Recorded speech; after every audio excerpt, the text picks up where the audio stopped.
answers. All right, shoot, Dolan.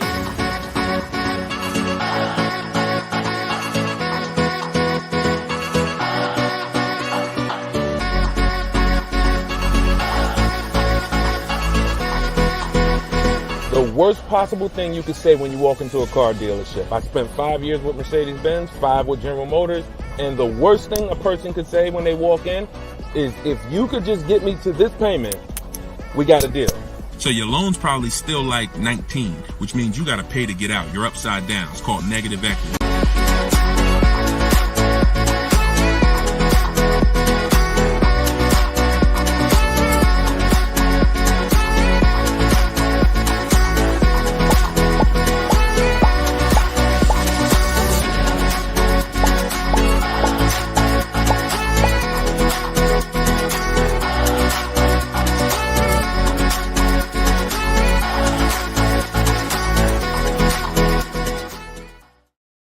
What's going on, everybody? We are officially kicking off episode 1 of Car Shopping Questions and Answers.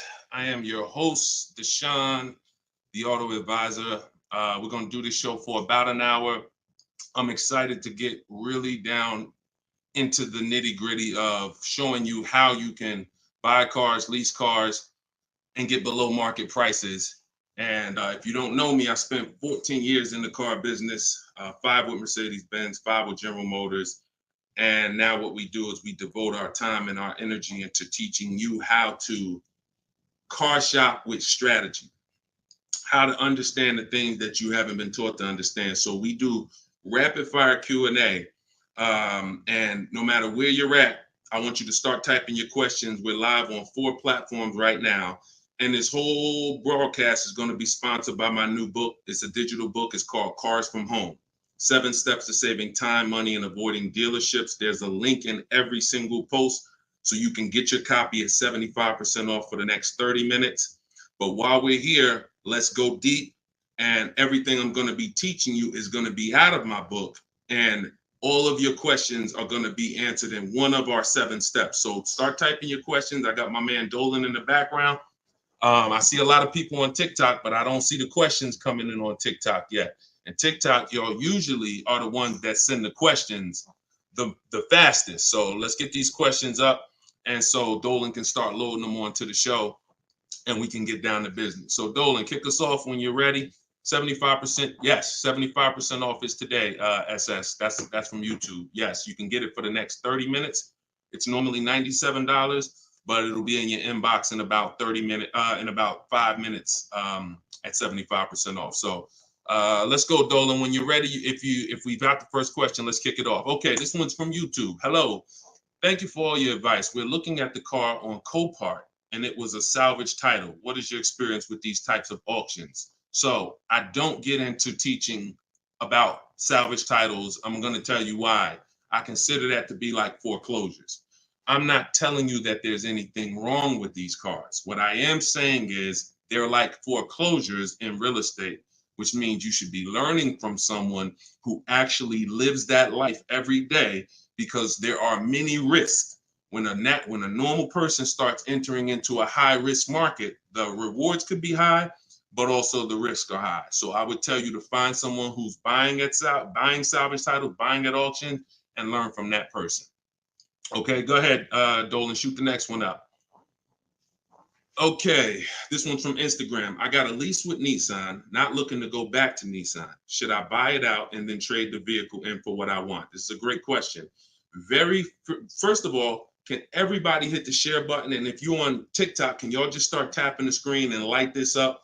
Because we want to set people free, and it takes all of us to do this. It takes the people who are committed to this mission. You want to save money. You also want your friends to save money.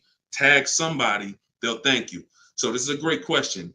The only time it makes sense financially to buy a lease is when you're keeping it another 8 years. I'm going to tell you why.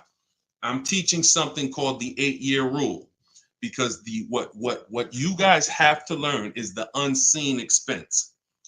The unseen expense is depreciation. That's the expense you haven't been taught to see. You haven't been taught to focus on it. It's depreciation. That's the reason why when you buy a car today for $30,000, tomorrow, if you tried to sell it, it's not worth 30,000 anymore. It's worth 25. It's worth 24, whatever. That's depreciation. So when you keep your car long term, your car's value goes down like this. But when you keep it long term, the depreciation starts to level out. When you buy your lease, all you're doing is buying a pre-owned car. That's all you're doing. Yes, it's a lease that you had, but you have to start seeing it as it's just a used car. So you want to ask yourself, should I buy a used car and then turn around and sell it?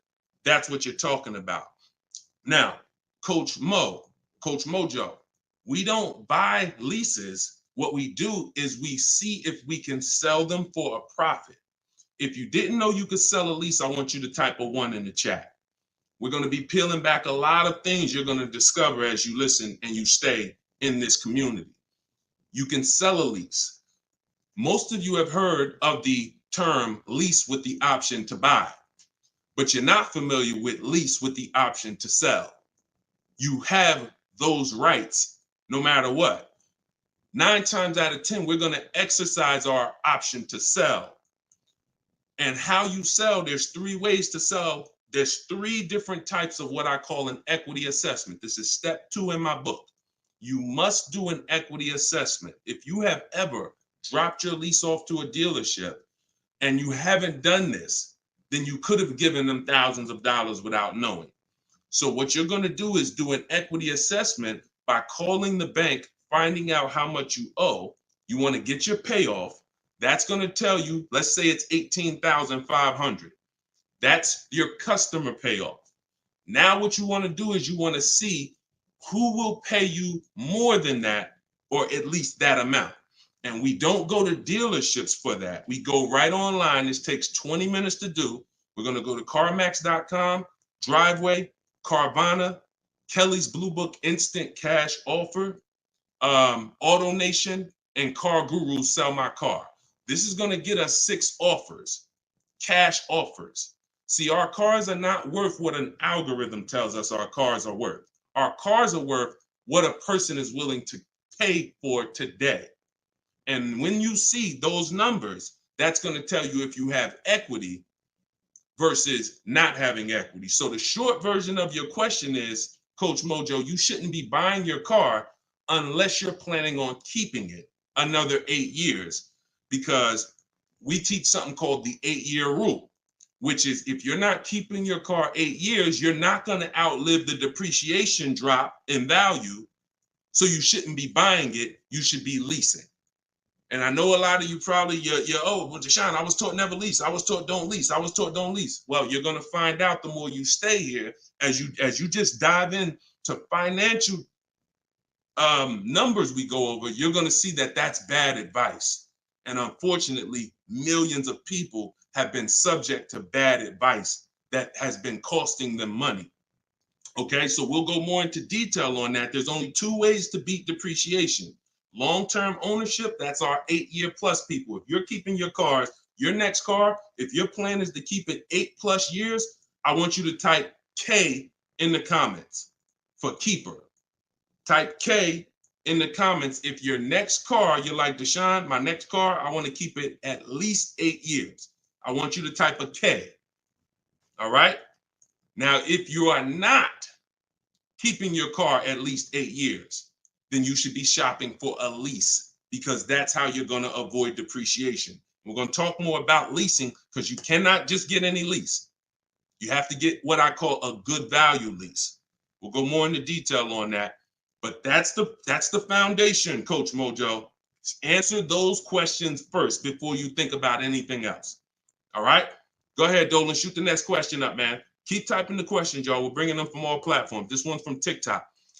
What to do if you have no pre-approval letter, even with a 730 score? Okay, great question. We don't focus on pre-approval letters. What we focus on is making sure, all right, so I teach something called the bank bidding war. Everything we're going to do from now on is going to be a bid. Could y'all keep tapping the screen on TikTok? I see y'all running the lights up. When y'all keep tapping the screen, what it does is let TikTok know, listen, more people need to get over here, because we're talking about something that everyone needs to hear. So I appreciate y'all. Look, they're running them up. What to do if you have no pre-approval letter. So we were taught always get pre-approved. But here's the problem. People got onto it. Whenever we do something and the public starts moving in a way, the big companies adjust to it and they find a way to infiltrate it. Most of the companies that you're trying to get pre-approved from, that I'm trying to get pre-approved from, their goal is to isolate us. Something called restricted pre-approvals. I'm gonna tell you what a restricted pre-approval is and why we stay away from them. A restricted pre-approval limits where you can shop. We'll approve you, but only to shop with Carvana. We'll approve you, but only to shop with our dealer network. We'll approve you, but only to shop with a drive time dealer. Because a pre-approval is the whole purpose when you learn how we shop, which is to shop wide. When you start seeing to shop wide and get multiple offers and see the entire 100-mile radius within where you live as a huge market where people are competing to sell you a car, you'll start seeing why we never want to deal with a restricted pre-approval. So what we do is we use something called the bank bidding war. The only way, how many people have asked themselves, did I get the best interest rate? Type dollar signs. If you've asked yourself ever, you bought a car and you said, did I really get the best interest rate? Type a dollar sign if you've wondered that. See, the only way to get something we call price assurance, which is to guarantee. See, these are powerful words that I want you to add to your vocabulary when you're car shopping. We need to guarantee that we got the best interest rate. How do we do that? Getting bids. Experian wrote an article. They allow you to have multiple lenders pull your credit with a hard pull and compete and give you rates within a 14 to 45 day period. Now, don't ask me why they say 14 to 45 days. That's the window.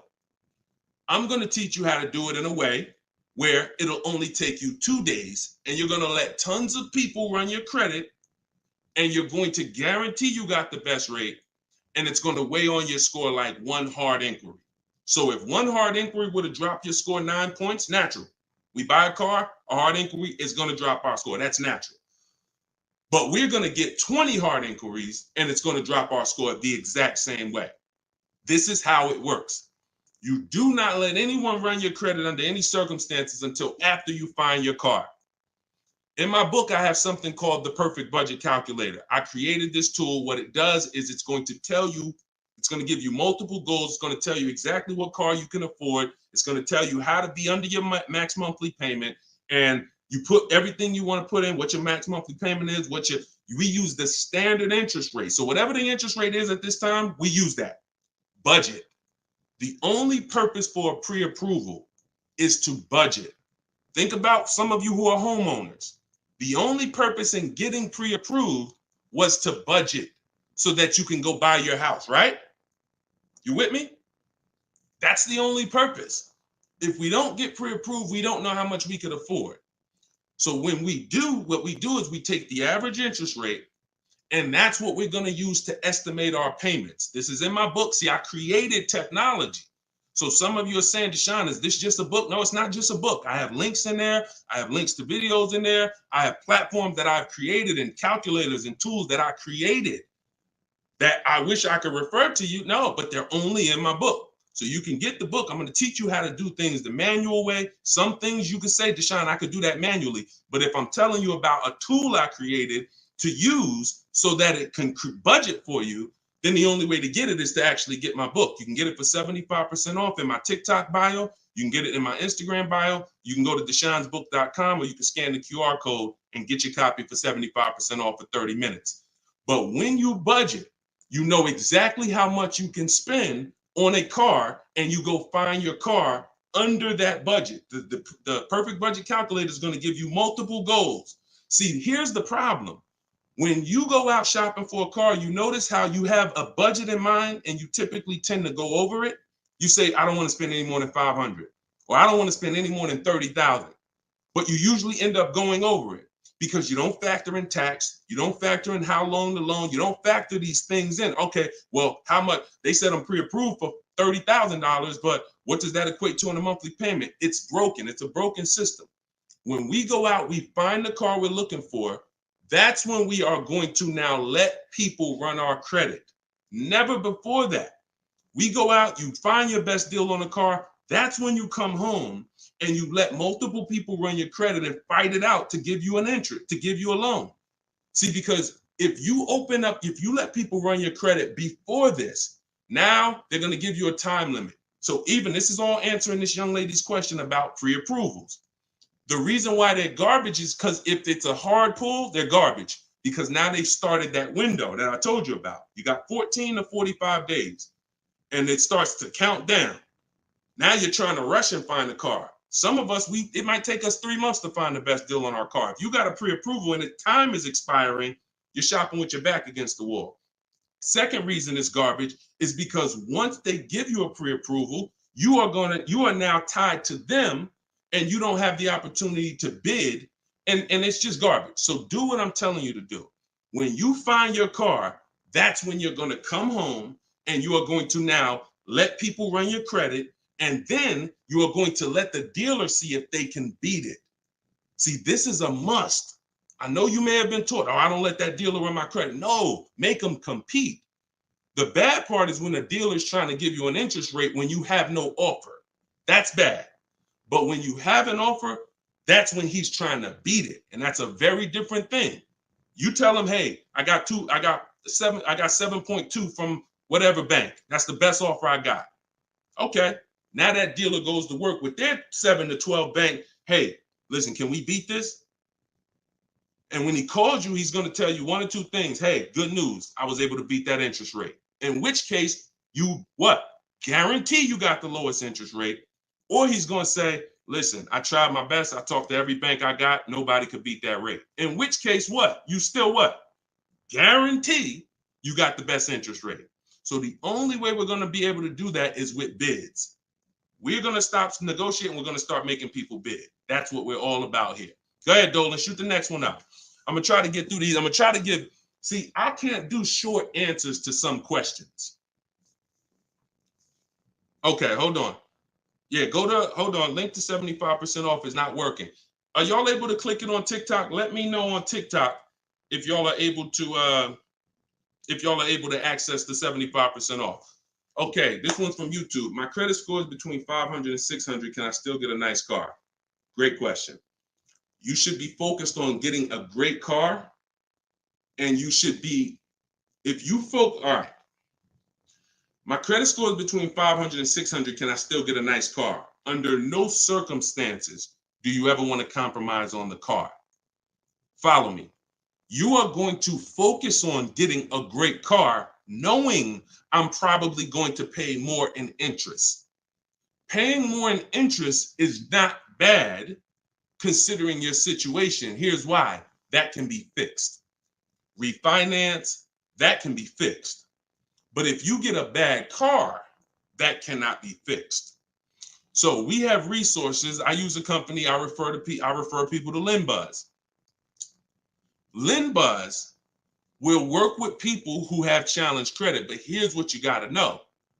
You can't let them dictate how you're going to shop.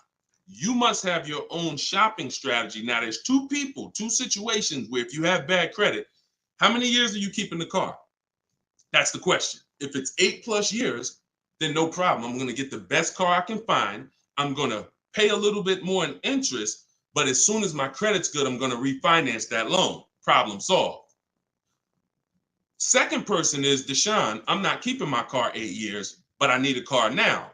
Perfect. You should be trying to set yourself up for a lease in 2 years, in which case you want to get the least expensive car that you can get a loan on.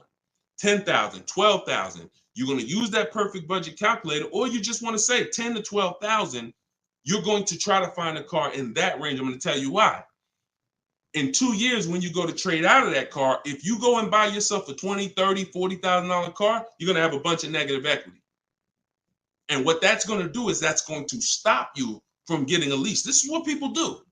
Oh, Deshone, I couldn't qualify for a lease, so I'm going to go out. I want to get that Dodge Charger with the big engine in it because I can't sacrifice for 2 years. I can't be out here looking like I don't have a nice car.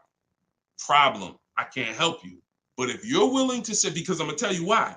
I'm going to tell you why. When you get that Dodge Charger, you usually forced your way into it, bought an older one, paying a high payment, high interest. So in 2 years, when you think you're going to trade out of it and go lease, you're going to have a hard time because the negative equity is going to be so severe. And when you have that $600, $700, $800, $900 car payment, chances are you might miss one of them. This is a disaster because we can't sacrifice. So what I'm telling you to do is say, all right, if Deshaun's telling me that the best move financially is for me to be leasing because I'm not keeping my cars 8 years, I need to be getting great leases, but I can't qualify, then my mission is to qualify. That's my mission. So when I look at what that take, what did that take? That means I'm going to get a car now, and that's going to be my sacrifice car. That's going to be my car that I drive for 2 years, build my credit. It's not going to be my perfect car. My perfect car is going to be when I drive a brand new lease off the lot 2 years from now. This is my setup car. So I'm going to make sure I get a low price car where I won't miss a payment. I'm going to build that payment history. I'm going to have minimal negative equity. And then in 2 years, I'm going to make a power move. That's the short term and the long term. That's why it's important to know, is this a long-term car or is this a short-term car? Very important to know. If it's long-term, I told you what to do. You buy a car, refinance later. Short-term, you should be setting yourself up for a lease in 2 years. Buy yourself an inexpensive car, low loan, small loan, and get ready to trade that in 2 years. But you must get a great car in either situation. You can't sacrifice the quality of the car or the whole plan goes to hell. Your car breaks down midway, plan is scrap the plan. So we never compromise. So check this out. I see as soon as you purchase the book, I give you a support email because I do not DM me about products. Everyone gets a support email because we want to handle those issues immediately. DMs I barely see. Thank God we got 2 million plus followers. I can barely see DM. That's why as soon as you get a book, I say screenshot this screen. If you don't get that book within 5 to 10 minutes, check your spam, check your junk. Then you go and you contact support and we'll make sure we email you that copy manually. Okay, because that's what we do. Don't DM, use that support email so we can make sure we take care of you. All right, shoot the next one up, Dolan. Great questions so far. What would dealers try to sell you a car that has issues? Don't sign up for these answers. That's why does the sun rise in the east and set in the west? Some questions are not worth trying to answer. Just plan accordingly and move accordingly, knowing these things are. If the people who are supposed to be taking care of you with cars are not educating you, are not moving with integrity, then you better be educated. Remember that. If the people who are supposed to be taking care of your money, when you come to buy a car, lease a car, that's a $10,000 to $100,000 transaction, some of you. If those people are not moving with integrity, and you cannot guarantee that, a smile doesn't guarantee that, talking nice doesn't guarantee that, you better be educated. And the people who are going to move like the way we're going to move, the way you're going to move if you're listening to this, the way you're going to move if you have my strategies in my book, the way you're going to move when you learn how to car shop online and make people bid, you're going to be educated where no one can take advantage of you. You're empowered. You're the one in control. You're the prize. You're the one people are competing with to earn their business. And that's what I want for you. All right, go ahead, Dolan, shoot the next one up. Just keep typing your questions, y'all. We're bringing them in from all platforms. Hello, I put a down payment on a car 45 days ago. They gave me the keys, and now 45 days, the dealership says the bank doesn't want to do the deal. The bank says they never said that. Do I take the car back? Reach out to the bank. If the bank has an account for you, then that account is in stone. If they have your name and they have your name on an account number tied to that car, then it doesn't matter. They could be trying to bring you back and trade that car and do another transaction, which is legit if you fall for it.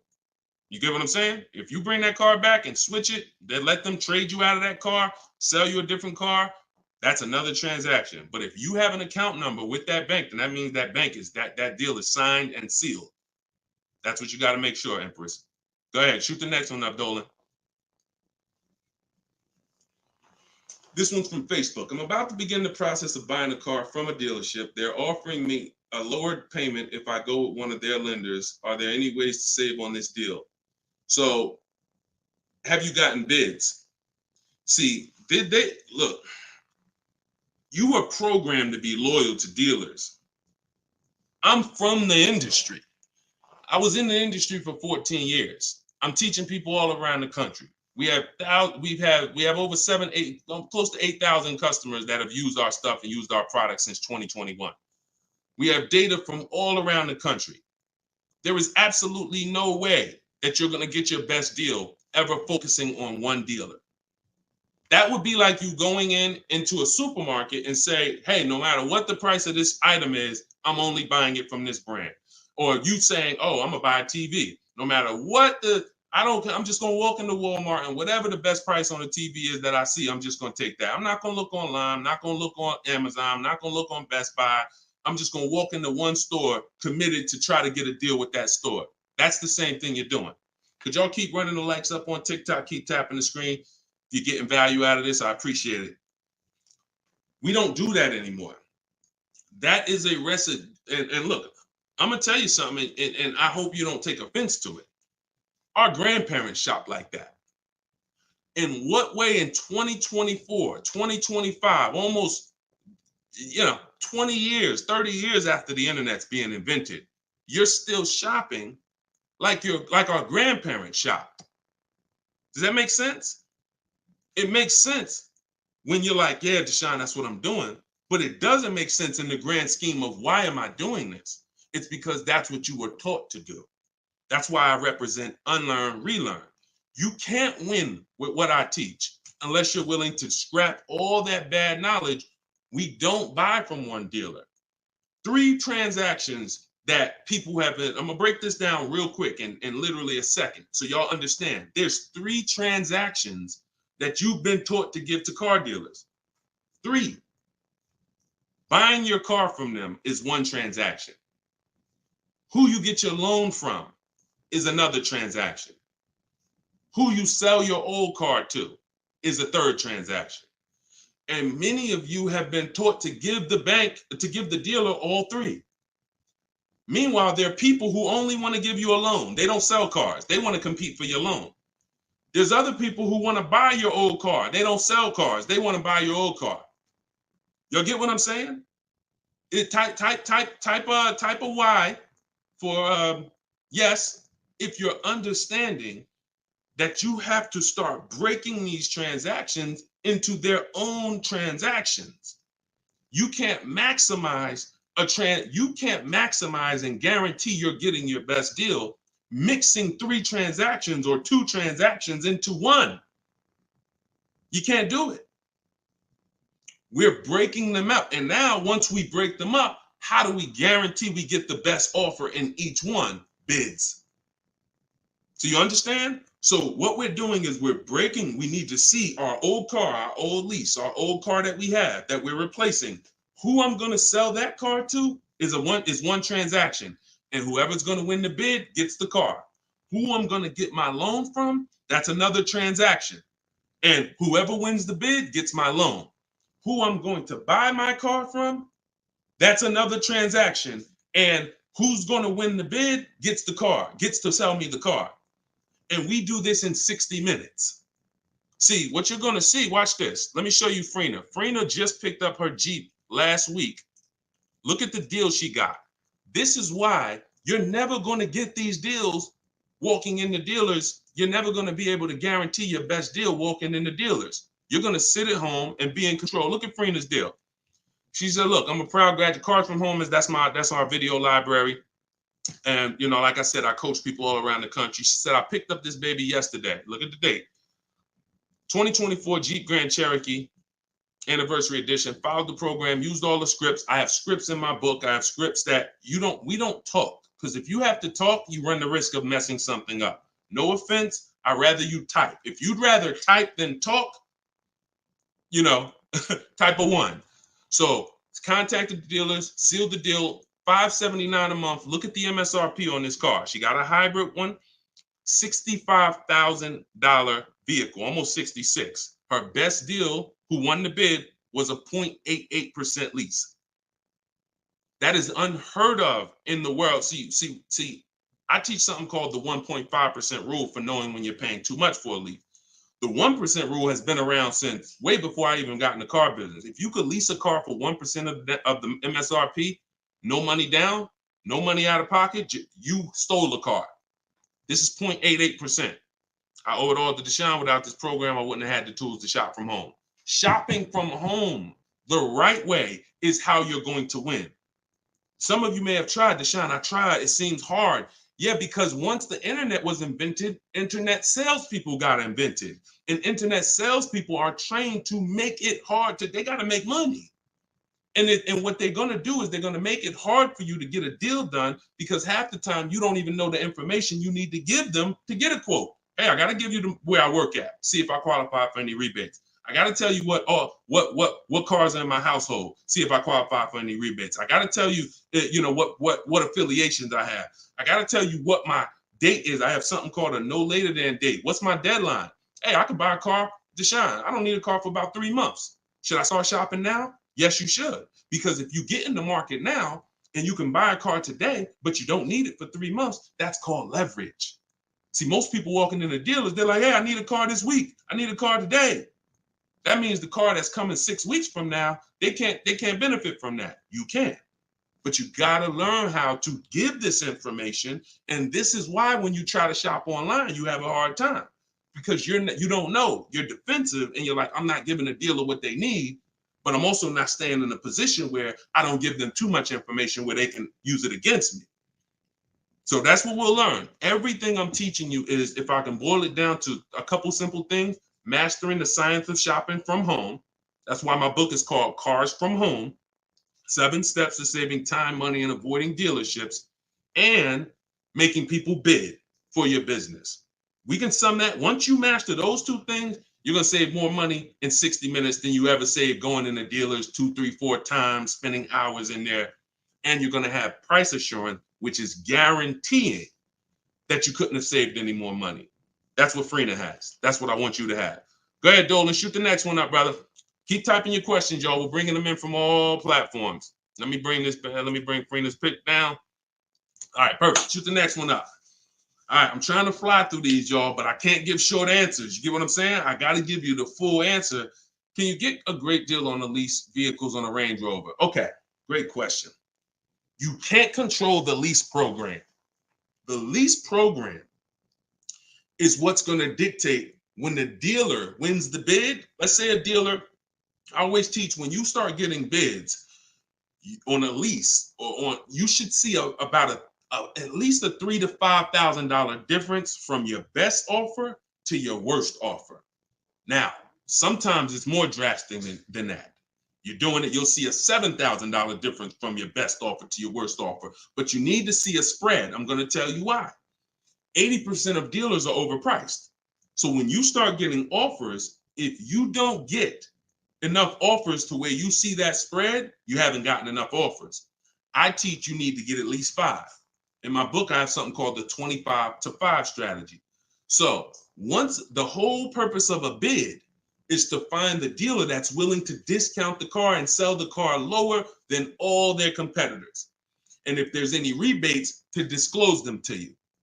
That's only going to come through bids, because you don't know who you're dealing with. An 80% dealer is not going to tell you all the rebates. An 80% dealer will tell you, okay, yeah, there's no rebates, but there actually is. 80% dealer is going to say, all right, yeah, there's $1,000 rebate. Hey, but there's actually $2,500. So you can't depend on an 80% dealer. You have to get multiple offers and reveal who the actual dealers are who is going to win the bid. Now, once that happens on a lease, the lease program is in the background. And if the lease program is trash, then you're going to be over 1.5%. And over 1.5% means the payment you're paying, when it's more than 1.5% of the MSRP, that means you're paying too much for a car you're giving back. See, I was concerned to start making lease videos because I knew when people started finding out how good leasing was, they were going to just go into dealers and say, hey, work me up a lease. Problem with that is, if you don't know how to get a great lease, you're going to get a bad lease, sign up for it, and it's still going to be better than your history of purchasing. So you're going to think you won, but you left thousands of dollars on the table. So I don't want to teach you about going after leases until you learn how to get multiple offers so you can reveal the best deals. But what we do is we always with leases have 3 options because we can't control the lease program. And if we can't control the lease program, we need to have a bet. Because look, y'all, there's tons of companies out there that are offering bad leases and people are signing up for them, especially some luxury brands. Every car has a different lease program. Luxury brands will say, hey, we're going to put a bad lease out there because we know we can ego sell people, which means, hey, come on, Mr. Jones, come on. How long you been driving Range Rovers? Man, I've been driving them for 12 years. All right, well, come on. You really gonna leave Range Rover over a couple dollars? Yeah, but I mean, the lease seems kind of high. It seems like, I'd be better off buying the car. No. If you don't know that, they're going to ego sell you. So until people stop signing these bad leases, we are not going to get to the point where some of these banks say, all right, we got to stop with the bad lease deals. Now, conversely, opposite end, there's phenomenal lease deals out there. Like Yusufrina. I'll show you a couple more before we jump off the show. So it's harder to get a great lease deal because there's a lease program. It's easy to get a car if you're buying brand new through bids. Easy to save thousands of dollars. But we can't dictate the lease program. And we're not going to sign I will never say to you, sign a bad lease. Dealer will tell you, oh, look, I'm beating all my competition. Phil, man, look, I'm saving you like $6,000. Man, I wish I could lower the payment, but the lease program's not good. That's okay. That's why it only takes us 60 minutes to get these quotes. We don't want to spend hours to find out it's a bad lease program. We pick a car, we get our bids. Within 2 days, we're going to know if it's a bad lease program, in which case we move to our Plan B vehicle. Okay? So everything I'm teaching is out of my new book. It's called Cars from Home. It's a digital book. It's called Cars from Home, 7 Steps to Saving Time, Money, and Avoiding Dealerships. Your goal is to master the science of car shopping from home and to start making people bid for your business. All right, that's everything it's going to show you in 7 steps, and you can get it for 75% off in my TikTok bio, or you can get it in my Instagram bio, or you can get it in my you can go to deshonsbook.com or scan the QR code. Go ahead, Dolan, shoot the next one up. This one's from TikTok. How do I get out of negative equity? 3 options for negative equity. That's it. And after I tell you these 3 options, I need you to know the cause. The cause is super important because I can give you a Band-Aid, but if you don't know the cause, you're going to continue to be in trouble. 3 options. 2 lead to a new car. 1 doesn't. Negative equity is the bad credit to people with good credit because if you have too much, it will stop you from getting your car. So your first option with negative equity is to pay it off. Here's what happens. You want to use that equity assessment process that I told you about a little while ago. You're going to call your bank, find out what you owe. After you find out what you owe, you're going to go to those websites I mentioned, CarMax, Driveway, Carvana, Kelly's Blue Book Instant Cash Offer, AutoNation, Car Guru, Sell My Car. That's going to give you 6 cash offers. These people are bidding on cars every day. They usually put their best offer out there. In 30 minutes, you'll have 6 offers. They pay more than dealers on average. In fact, 2 or 3 of those bids you're going to get are actually from dealers. So it's a nice mix of offers. 3 of them are from online car buyers, CarMax, Driveway, Carvana. 3 of them are from car dealers, local car dealers. So it's a nice mix, but they're bidding. That's going to lead to the least amount of negative equity because remember, when you get bids, you're getting the most value. You're getting the most savings. You're getting the most money when you are getting bids. So let's just say you pull your payoff in at $16,000. Your highest bid is $14,000. That means you have a $2,000 negative equity gap. You are much better off coming up with the $2,000 and paying that car off and going into your next transaction clean. That is the best way to go. Because now, if you can't do that, I'm going to tell you why it's the best way when I tell you the second way to get out of negative equity. If you can't pay the difference, then that means you must bring that car. You can't do a separate transaction with that car because you need the dealer who you're going to buy the car from to wrap the negative equity into the new deal. They are still going to win the bid. You must, in all cases, only deal with dealers who won the bid. But once they win the bid to sell you the car, now when you come to them, you're going to now bring your old car into it and see what it's worth to them. When you see what they can pay for it, you're going to see in most cases, it is not going to be the highest number you got from the online buyers. So if the online buyer's highest number was 14, maybe that dealer can only pay 12,200, 12,500. And you might say to them, hey man, but CarMax was offering me this. They're not going to be able to match it in most cases. It's just not possible because they can't win both bids. If you start buying cars for the most money, selling cars for the least money, it won't take you long to be out of business. That's probably what happened to Vroom. They were buying cars for the most money and then trying to sell them, and they weren't able to make the profit. So we must separate the process, but if you can't pay the difference, you now must bring your old car into the process after a dealer wins the bid, introduce them, hey, this is the car. Now, they've already won the bid. They beat all their competition to sell you a car. So they've already proved they're a 20% dealer.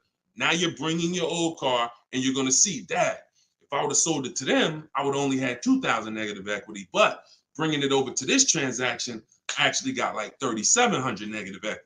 And there's nothing we can do about that. That's why I said the plan A is always, if you can cover the difference, cover the difference.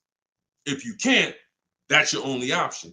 Now, here's the third thing. I told y'all 2 things lead to a new car with negative equity, 1 doesn't. If you have too much negative equity, you have to understand loan to value ratios. Loan to value ratios have nothing to do with credit scores. That's why I call negative equity the bad credit to people with good credit. When you bring your negative equity over, the bank is only going to lend a certain percentage above the price of the car. So if the price of the car is 30,000 and you have good credit, the bank might only lend 36. They might only lend 20% more, 25% more than the price of the car. So if you're coming over and you're trying to do a no money down deal, which is what we do, we shop with no money down. If we can make no money down deals and we can get the car payment to where we want, if we can get the whole deal to where we want with no money, that's what we do. You know, it's different when interest rates are higher. We typically put more money down to avoid paying more high interest. But when it comes to us shopping, we always shop with no money down. So if you're trying to do a no money down deal and you are trying to bring all this negative equity over and trying to not just finance the price of the car, but the tax, the fees, and negative equity, you run the risk of blowing out the loan to value ratios, in which case you're not going to be approved. You could have a 900 credit score. They're going to tell you you got to put money down because you can't finance all that negative equity. So it depends on how much. And if that's too high and you can't put down money to actually make a difference, then you're going to need to stay and pay down that car for a couple more months or even maybe a couple more years to lower the amount of negative equity. So that's how you get out. That's all in my book. 3 ways to get out of negative equity. But what you got to know is the cause. Only legitimate reason for negative equity is because you had an emergency and you had to switch cars. Now, if we go by things that can be prevented, like Deshone, I bought a car, it's breaking down. Well, that means you bought the wrong car. We can prevent that with knowledge. Now, if you say, Deshone, I just wanted a new car and I switched it, that's costing you. And because you don't understand leasing, see, 90% of the time, 10% we give to emergencies. Deshone, man, I had a sedan, then I had twins, I had triplets. I need to get an SUV. I got to switch the car. Understood. Legitimate reason. Switch the car, stay in it long term, pay off, and keep the car. But 90% of the time is you don't understand leasing. And you buy your cars, you take out 5, 6, even God forbid 7-year loans, you switch these cars in 3 years, 4 years, you always have negative equity and you're overpaying by thousands of dollars. That's the cause. That is the cause. I've been doing this since 2006. The reason for most people, most of your negative equity is because you haven't learned the lease yet and you're buying cars, but you're a short-term person. All right? And the more you stick around here, the more you'll understand why that's a mistake. If you get my book, you'll understand, oh, I've been doing this wrong. I was taught this. I don't blame you. You were taught that. But when you learn, when you do better, when you know better, you do better. And that is my goal, is to make sure you know better. My pleasure, Reggie. Said thank you for everything. My pleasure. Absolutely. Everything I'm teaching y'all is out of my new digital book, Cars from Home, 7 Steps to Saving Time, Money, and Avoiding Dealerships. You can get your copy for 75% off as part of our launch in my TikTok bio, in my Instagram bio, or you can go to deshonsbook.com. There's a link in the comments, or you can scan the QR code if you're watching us on the television, and you can get your copy for 30 minutes. Once that timer expires, book goes back up to $97. So get your copy before the timer runs out. Go ahead, Dolan, shoot the next one up. All right, this one's from YouTube. Appreciate all of your content. Thank you. We are looking to buy our teenage daughter her first car. Is there any downside to purchasing outside of a name franchise dealer? No, if you do your due diligence, because there's 100,000 plus used car dealers in the country. Let's assume 80% of them are trash. As long as you are sorting, when we shop for used cars, and you want to ask yourself the 8-year rule question. If you're not keeping this car, if you don't think your daughter's keeping this car 8 years, then you should be shopping for a lease for her. Now, if you say the only difference, there is one exception to the 8-year rule for those of you who are buying inexpensive used cars. $10,000 used cars, $7,000 used cars, that's different. That's different. I call these smart cars, not the little smart cars. It stands for saving money at the right time.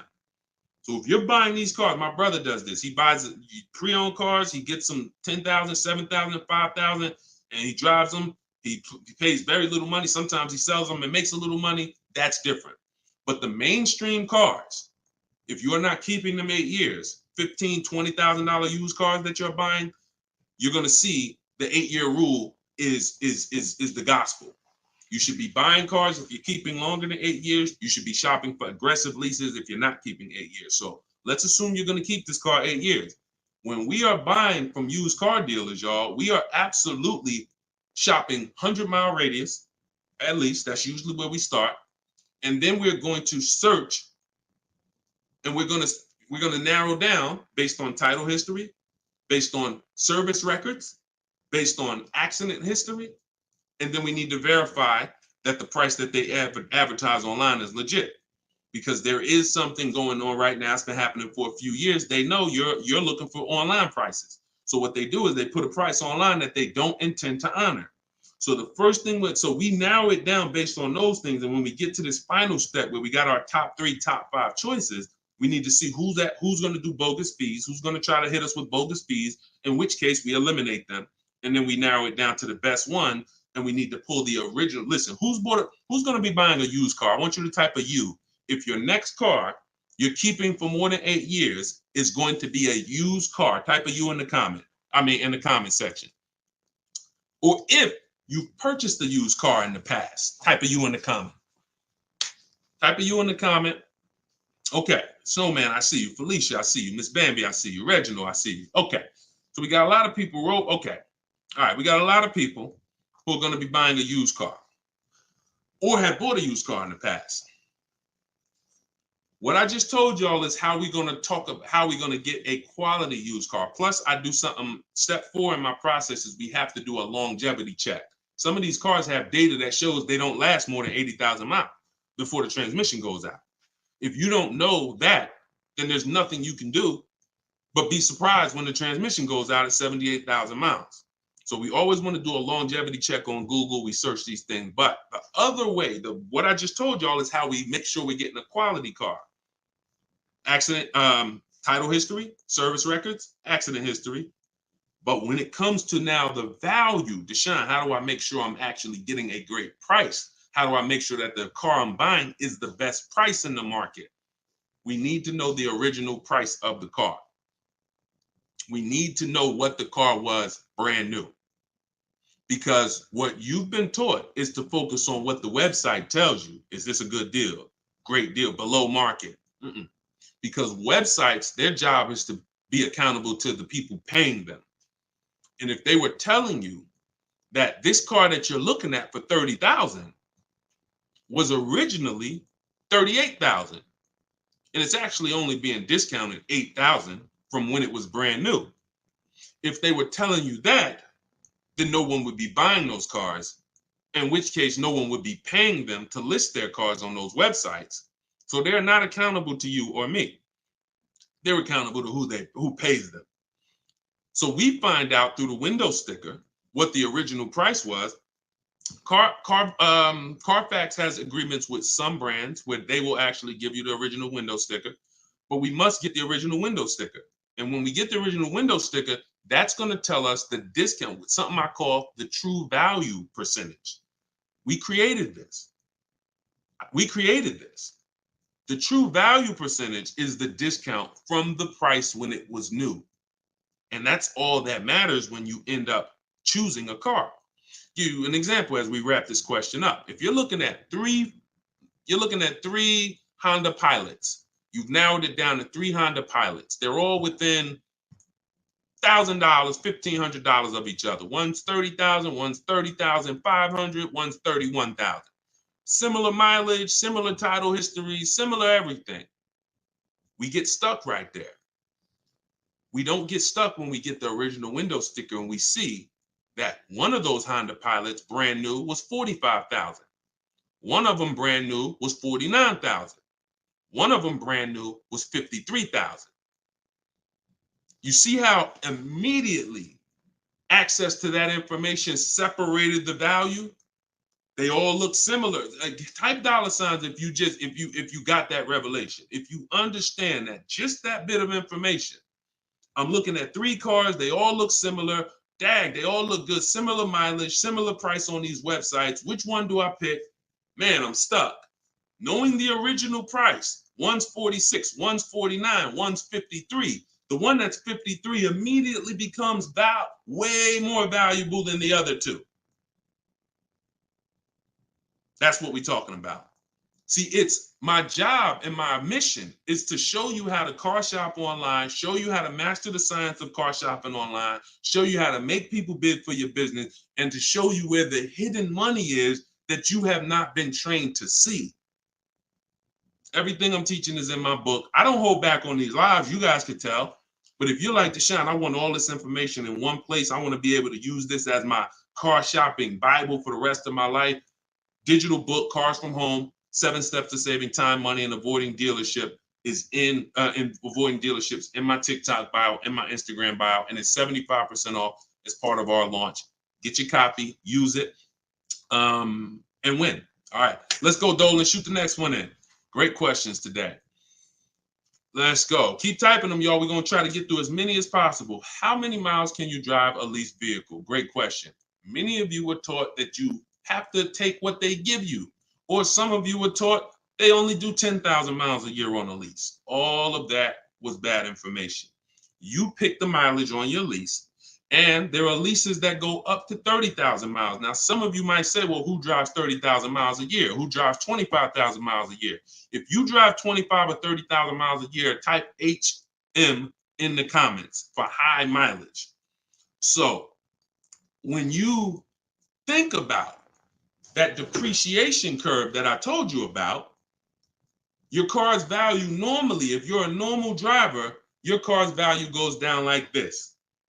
If you're a high mileage driver, your car's value goes down like this.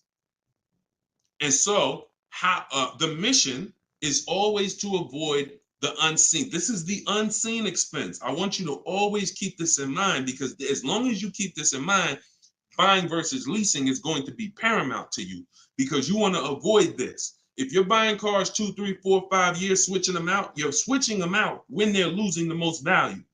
But long term, the value cools off, the depreciation levels out. You don't lose as much value over the years. Some of you have cars that's been outside for 8, 9, 10 years. That car is going to be worth about the same amount it's worth today, a year from now. You've won. That's the goal, to get to that level. If you're buying, if you're like Deshone, I'm not keeping a car 8, 9, 10 years. I'm not going to ever reach that level. Then you should be shopping for leases to avoid the depreciation hit. So when it comes back to 83rd degrees question, you can tailor a lease up to 30,000 miles a year if you want. And here's where I learned this. I was a manager at Hyundai for 6 weeks. Guy came in. He was returning his lease on a Hyundai Sonata. I was doing the lease return for him. And I said, hey, you leased this? He said, yeah, I always lease. I'm in sales. I'm on the road every day. I used to buy my cars. And, you know, I would have a bunch of negative equity all the time. I was just losing thousands of dollars every time I went to replace the car. It wasn't worth what I owed on it. And I just kept rolling over. I stopped doing that when I found out about leasing. Now, same time he's telling me this, I know that I've also sat with people who came in with high mileage with 10, 15 grand of negative equity. So what he's telling me, I've experienced. And I'm trying to help these people and dig them out of this hole and help them get another car, but they have a ridiculous amount of baggage from the old car. So he told me that, and I saw his payment. And I said, man, this payment is only like $175 a month more than a really good deal on a regular lease. And so from then I understood. I'm going to teach people that you need to understand, if you get a great lease deal and then you bump the mileage up from 12,000 to 22,000 or whatever you need, you're going to pay thousands less than if you bought the car and just took that depreciation hit. You bring that car back with 75,000 miles in 3 years, the car is worthless, but you still owe $17,000 on it. That's the difference. So leasing mileage, you pick it, and you can customize it up to any amount. But we always shop for 12,000 miles a year. Always. We don't shop for high mileage leases. When we get our quotes, if you're using what's in my book, the 25-to-5 strategy, we get our quotes with 12,000 miles a year. And once somebody wins the bid, then we convert the bid. We tell the winning dealer, hey, could you show me what the payment's going to be with 18,000 miles a year? And then we customize the lease. If we're going to do any down payment, we always customize after we've identified the winning dealer. Great question. Great question. Go ahead, Dolan, shoot the next one out. Great questions today. All right, keep typing them, y'all. What advice would you give a first-time buyer who doesn't want a car note? Then go save up your cash and go get the best car you could afford. But why is it we always, Whitney, just send an email to support. If you're having trouble getting your book, just send an email to support. We'll send you a copy manually. Oftentimes it's a little one letter's different in the email. So that's why as soon as you purchase, I always give you that support email so that we can make sure you get your book. Okay? But what advice would you give to a first-time buyer who doesn't want a car note? Save up your money, get the best car you can afford. But here's what I want to ask you. Why is it that the only time we want to avoid a monthly payment is with a car? We don't say to the electric company, I don't want a monthly payment. We don't say to the water company, most of us who are buying a house, we have a mortgage. Most of us who are renting, we pay rent every month. Why is it that the only thing that we say we don't want a monthly payment on is a car? Why? Now, I'm not telling you paying cash for cars is bad, but I'm telling you that if you're dealing with a mindset that is, I'm going to pay cash and save up and get a car that is less than a quality car because I don't want a monthly payment. So I'm going to get a car, save up, scrape together some cash and get a car that is less than I could actually get if I used a little leverage, little loan. See, there's something called over leveraging. I'm going to take a 7-8 year loan to afford a car. That's called over leverage. That means you're trying to get a car that you truly can't afford, but you're going to use the bank's money to actually do it. That's over leverage. That's like going in and saying, hey, I'm going to get a 50-year mortgage because I don't want to buy a $300,000 house, $400,000 house. I want to buy a $600,000 house. So I'm going to get a 50-year mortgage so that I could afford the monthly payment. When you do this, when you do this, there's, again, cash buyers. Nothing wrong with that. But I'm concerned with the mindset, the reasons why. Because the reasons why it makes sense to pay cash is to avoid the interest if interest rates are high. 7, 8, 9%, you want to pay cash? Great. But there are people who come into the dealer. I was blessed to work in some very affluent towns, white collar and blue collar towns. So I had people making 30, 40,000 a year. I had people making 30, 40,000 a month. And what was interesting to me is those who were able to afford paying cash for the car could write a check, because when I would ask them, how are you going to pay for the car?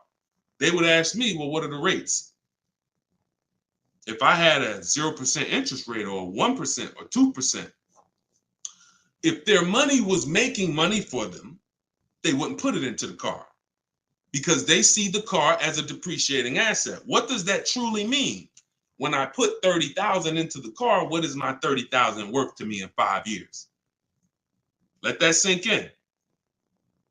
Anybody who's paying cash for a car, if you're bringing money out of stocks where you're getting 8%, 7%, 10%, bringing it out of real estate where you're getting 10%, 12%, 15%. When you put that 30,000 in a car, what's that car worth in 5 years, y'all? What is a $30,000 car worth in 5 years? Average miles, 60,000 miles driven on it, 30,000. What is it worth in 5 years? Throw some numbers out there. Throw some numbers out there. Let's see. See what we come up with. My guess is 30,000. New that car in 5 years is probably worth like 14. Okay, Pink Butterfly said 13. 19 is too generous, I think. 17, 12. See, some people may be confused about this seller's market we had for 3 years because you might have just sold the car in 3 years and made some money over the last 3 years. That market's gone. So you might have really said, Deshone, I bought a car for 30 and I sold it in 3 years. I sold it in 2022 and I got 23 for it. Well, that's never going to happen again unless we have another, worldwide inventory shortage, in which case resale values go up. Normal market, yep, 12, 13, 14, 15 generously. So a person who's looking at their cash and what their cash is doing for them, they look at that. I put that money in my car, 30,000. That money could have been in the market, and that 30,000 in 5 years could have earned me another $6,000 of interest, $7,000. In which case I'm up. But at that 30,000 in the car is worth now 15 or 14. So these are the things. I don't teach one size fits all. I teach custom. I teach it depends on what you're doing with your money. If your money's invested and interest rates are low, then leverage a little bit. If your money's not invested and you're like, Deshone, I got my money in the mattress, I got my money in the bank, I'm not really doing anything with it. All right, pay cash, keep things low. Keep things low. If interest rates are high, pay all the cash, higher down payments, get the loans out of here faster. That's why, see, one size fits all car buying advice, I hate. That's what has failed you. This one size fits all formula. Everyone should do this. Everyone should pay cash. Everyone should get a used car. That one size fits all, no one should lease. One size fits all formula fails every time because it doesn't take into account real finance. All right, go ahead. Great question. Go ahead, Dolan. See, and I'll answer the question and then go into a little spin-off answer.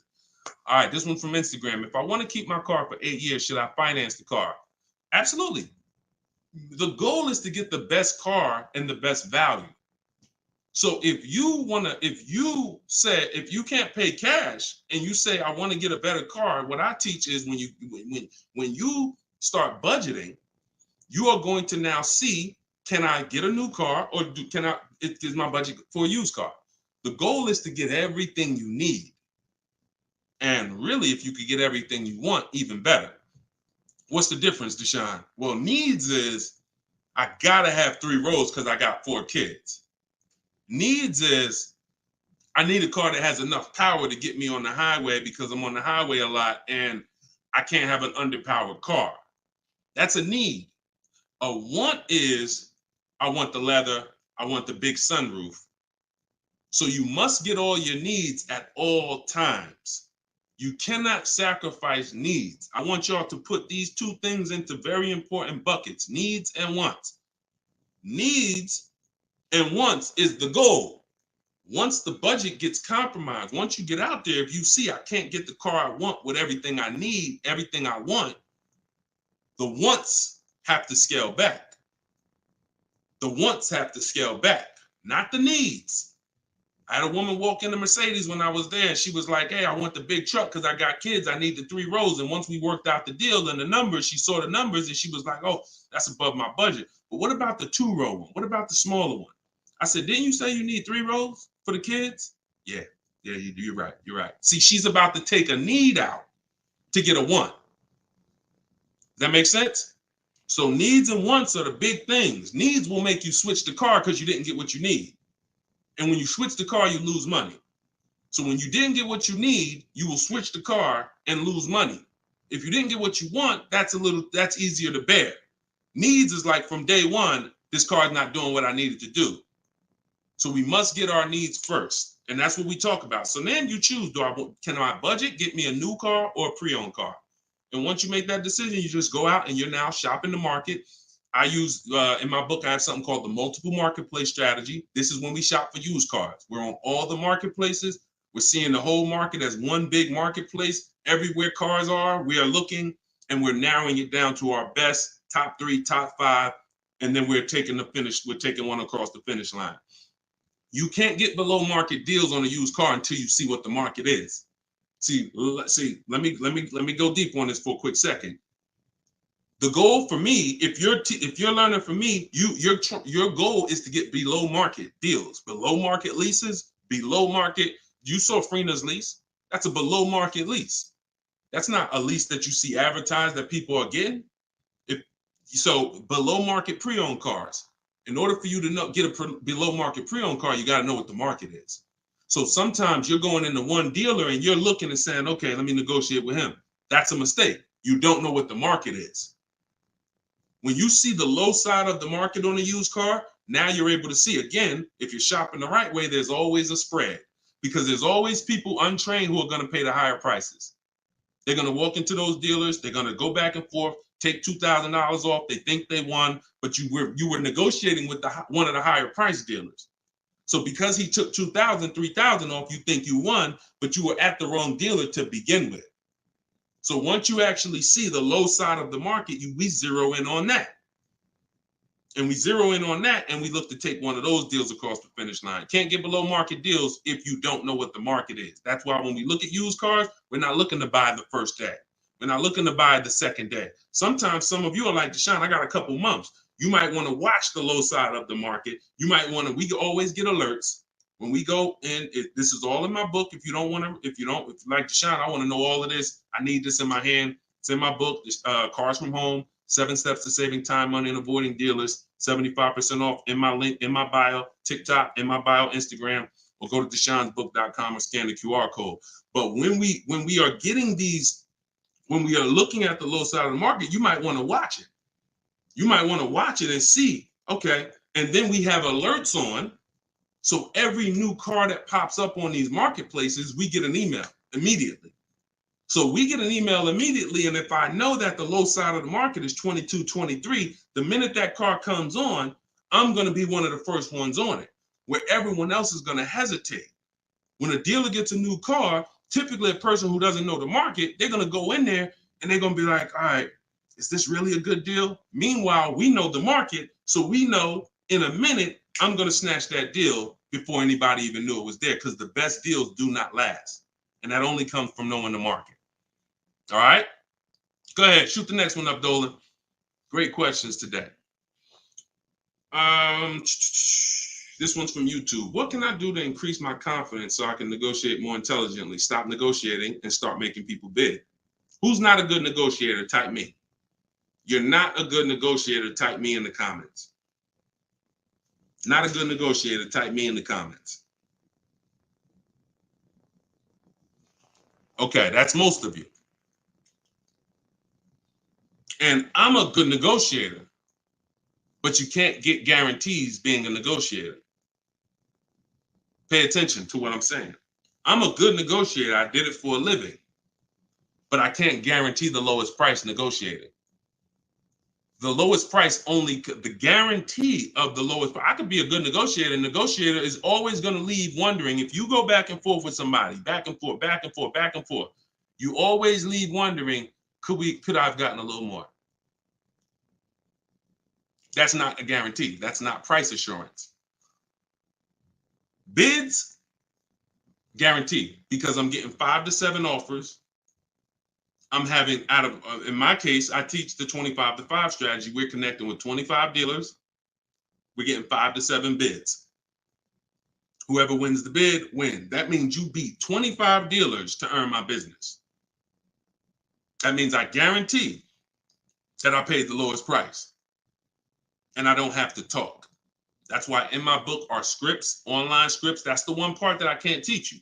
I can't teach you. It's not that I'm holding back. I can't teach you what my scripts are that are copy and paste. When they say, hey, when can you come in? My script says, hey, well, I'm actually going to be handling my whole transaction online. Oh, actually, well, we don't quote online. Okay, that's not what other dealers are saying. Should I remove you from my list? See what I'm saying? When we're copying and pasting and we know what to say to everything they're going to type, now we move things forward. We keep it on our agenda. This is all in my book, in my video library. This is what the people who have learned from me for the last 3 years have been doing. That's why you see people like Frina. That's why you see people like Pierre, got himself. He came in, got a 22 CX5. Very big thanks to Deshone the Auto Advisor, educating and empowering me to control the entire purchasing process. The perfect budget calculator really helped me figure out what I could realistically afford. With the true value percentage, we talked about that earlier in the show. Everyone purchasing a used car, true value percentage is what we use to make sure we win, price-wise. I spotted the best deal, 6 similar listings, saved over 20% off the original MSRP. I also shop for my own financing. See how we break these transactions down? You see how he's breaking the transactions down? That's how we get bids in each category. Also, I shop for my own financing, got the dealer bank to match it. See? So we're not doing the shop for my own. Oh, I'm not going to let that dealer run my credit. He knows the bank bidding war. The bank bidding war is all these people are going to bid. So I guarantee I got the best price on my used car I bought. I guarantee I got the best loan because the dealer couldn't beat it, but they were able to match it, which means it saved me the time. I didn't have to go through that. And the dealer, see, we guarantee. That's what I want for y'all. And the icing on the cake, learning about bogus fees and walking away from dealers not willing to remove them. Now, the walking away, he's talking about not physically. He's talking about next, not physically, because we're home. We're not going into dealers walking away. Some of you said, Deshone, if I don't get a good deal, I just walk away. That means somebody wasted your time. And when you walk away, you still need a car. So you're not hurting the dealer when you walk away. Someone's going to buy that car, even if it's overpriced, and they're going to look at you and say, well, you still need a car, so it's really your loss. When you learn to do this while you're in your living room, you'll understand I don't need to walk away ever because I'm in control. No one's going to waste my time. And this only comes from mastering the science of shopping from home. That's why my new digital book is called Cars from Home, 7 Steps to Saving Time, Money, and Avoiding Dealerships. Go get your copy for 75% off. Use it. Everything is in there, from high mileage driving strategies to leasing to giving you a video to help you understand leasing. Some of you are like, Deshone, I was taught all my life never to lease. If that's you, type me. What you're going to see is I link you to a video from the Cars from Home library where I actually break down for you leasing versus buying. So by the numbers, so you can understand. Some of you that's what it's going to take. You've been programmed so bad about leasing, you need to see it by the numbers to understand that this is costing me money, not understanding this. So that's in there. Purchasing, high mileage driving strategies, links for people with bad credit, and how you're going to get your cars even with bad credit. It's all in there. Get your copy for 75% off for the next 30 minutes. Once the timer expires, it goes back to $97. And win. Use it and win. Listen, we're an hour and 15 minutes in. We want to keep these broadcasts, these episodes. It's episode 1. You know, if you are subscribed to my email list, you'll know when we're live. You'll know when we'll be doing these shows, and you can hop on with us. We want to do, you know, because you see all the questions. You know, the only way I could get through all the questions is by giving y'all little short, little one-word answers. That what is that going to really do for you? So yeah, we might only get through 15, 18 questions because I'm giving you the thorough answer. And when you see that a car is the second most expensive purchase behind a house, you'll appreciate the thorough answer. No one's going to buy a house and ask about financial literacy and expect a one-word answer. So we shouldn't do it with cars. When cars, we're going to buy more cars than houses. So get your book, y'all. We will be back. We'll be back for another episode very soon. If you're on my email list, you'll know. And I appreciate everybody for tapping in. This is episode 1. We got a lot more coming, and we're going to keep dropping these jewels. Keep unlearning, keep relearning. For the people that got the book, thank you. And for the people who continue to help share this message, appreciate you. We'll see you on the next one.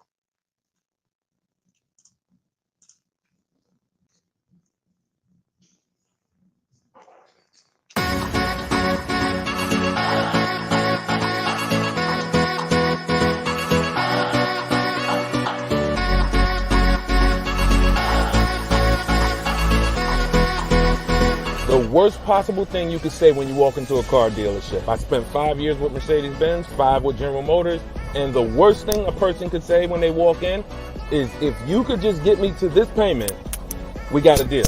So your loan's probably still like 19, which means you got to pay to get out. You're upside down. It's called negative equity.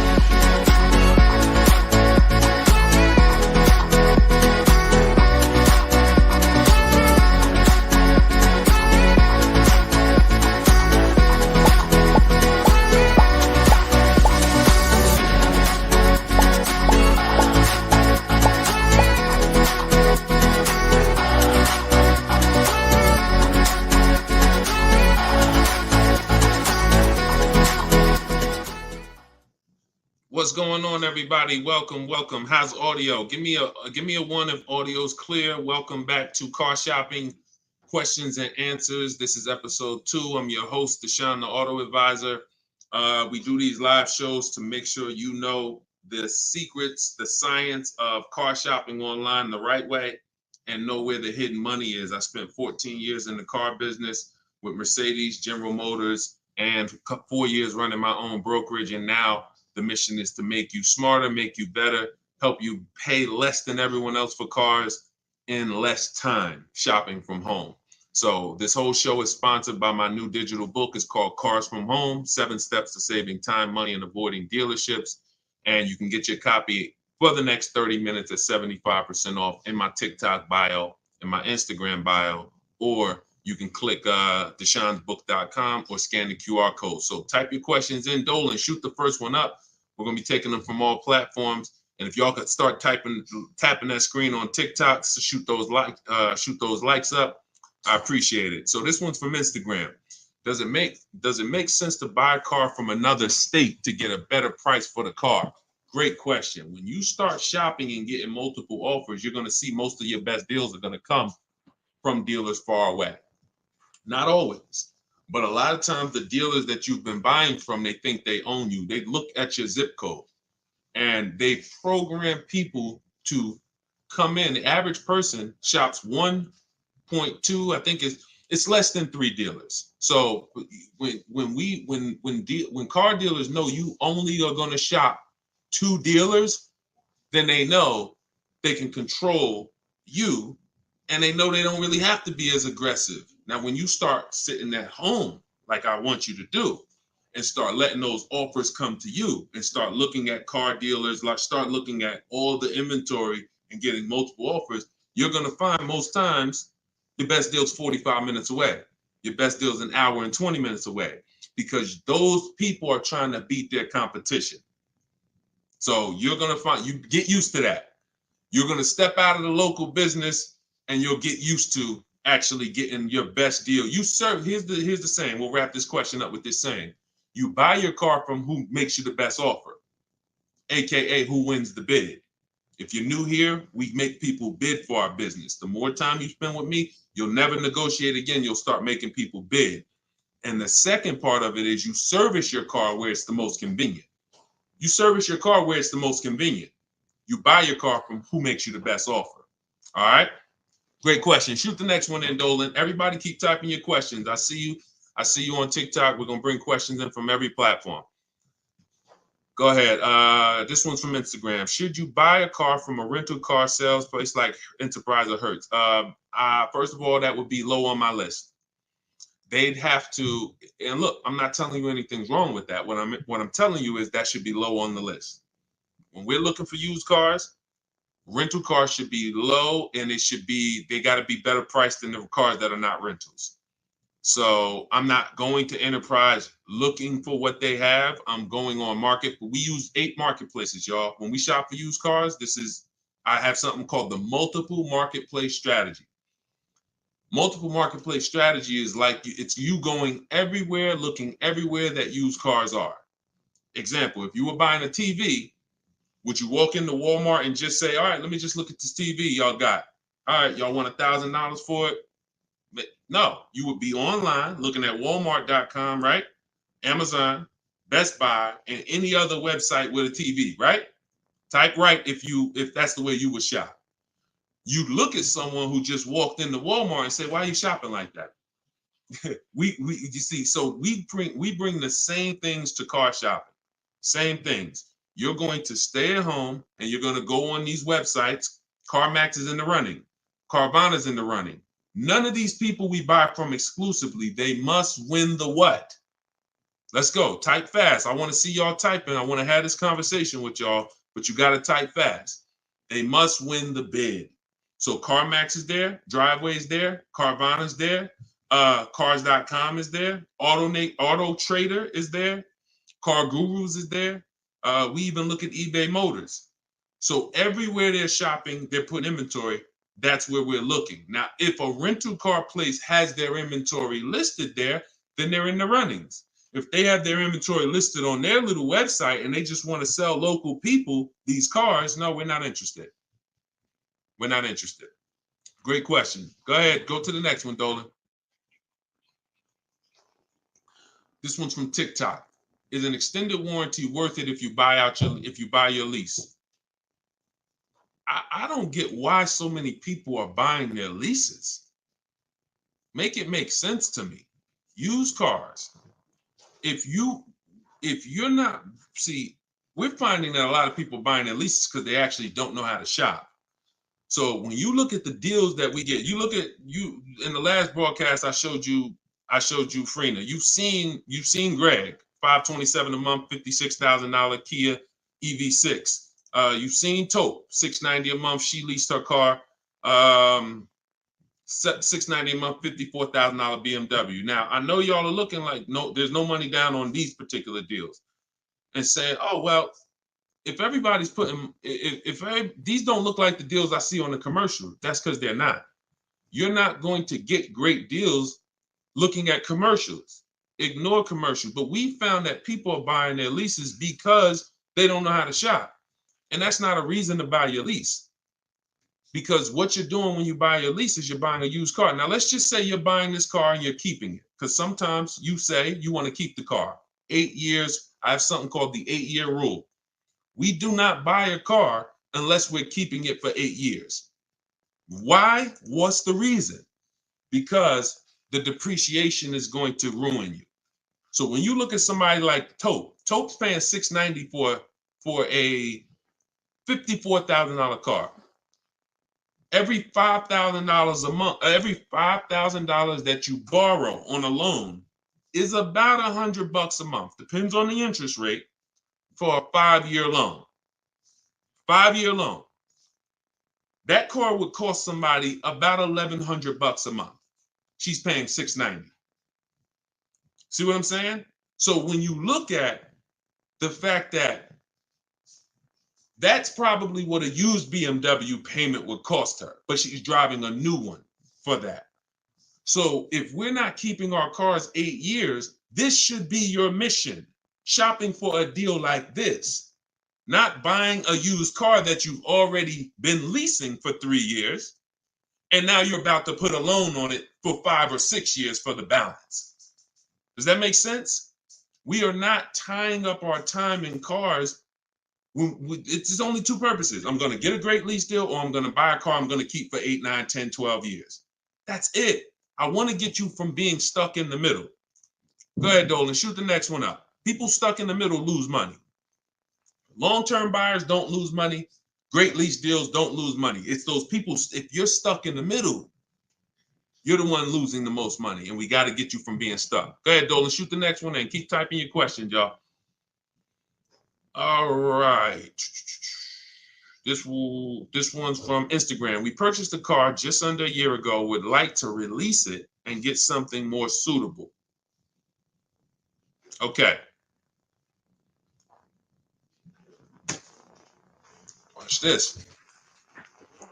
When you purchase a car, see, I'm always going to remind you of the unseen expense. When you see this, y'all know, if you've been on the show, if this is your first time on the show with me, type a 1 in the comment. Because I got to see if I'm refreshing people or if I'm actually teaching. First time. I don't want to say, if you're familiar with this, then you know this, when everybody on here, or most of you on here, are brand new. Okay, Susan, I see you. Justin, I see you. First time people, first time.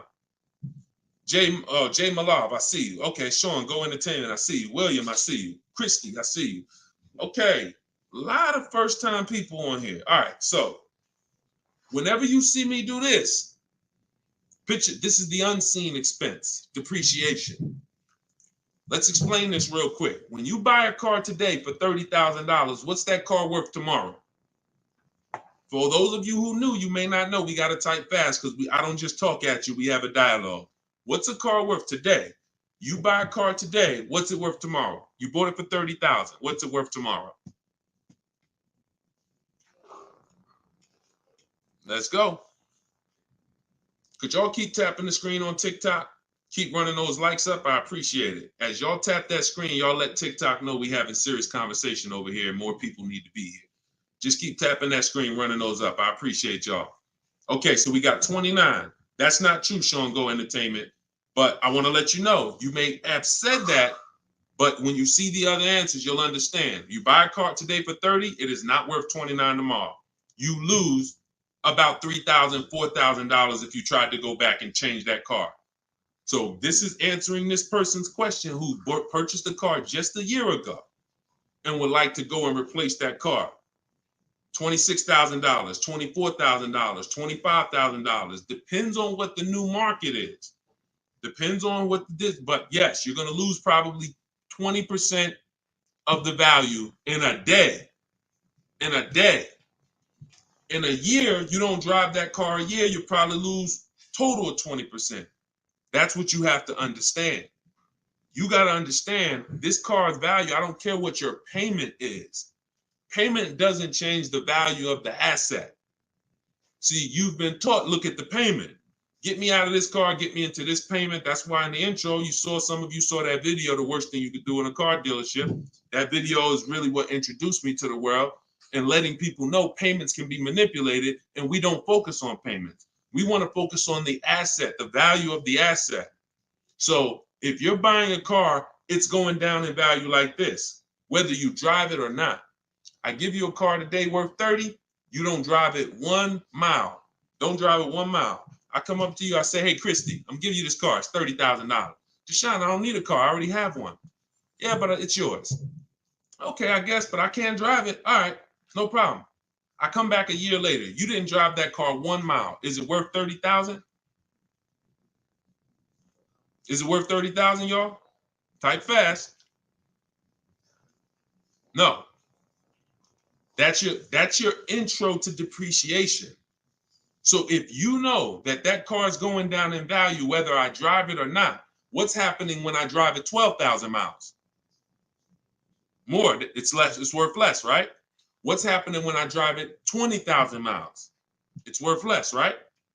Exactly. So you want to be aware of the depreciations, the unseen expense. So how the heck do we avoid the depreciation hit? One, you don't buy cars and replace them when they're losing the most value. You don't replace a car when it's losing its most value. Now, here's how you avoid the depreciation. You're going to keep long term. When you keep long term, so who has a car outside right now? You've had it for at least 8 years. Type me in the comments. If you have a car not at least 8 years, type me in the comments.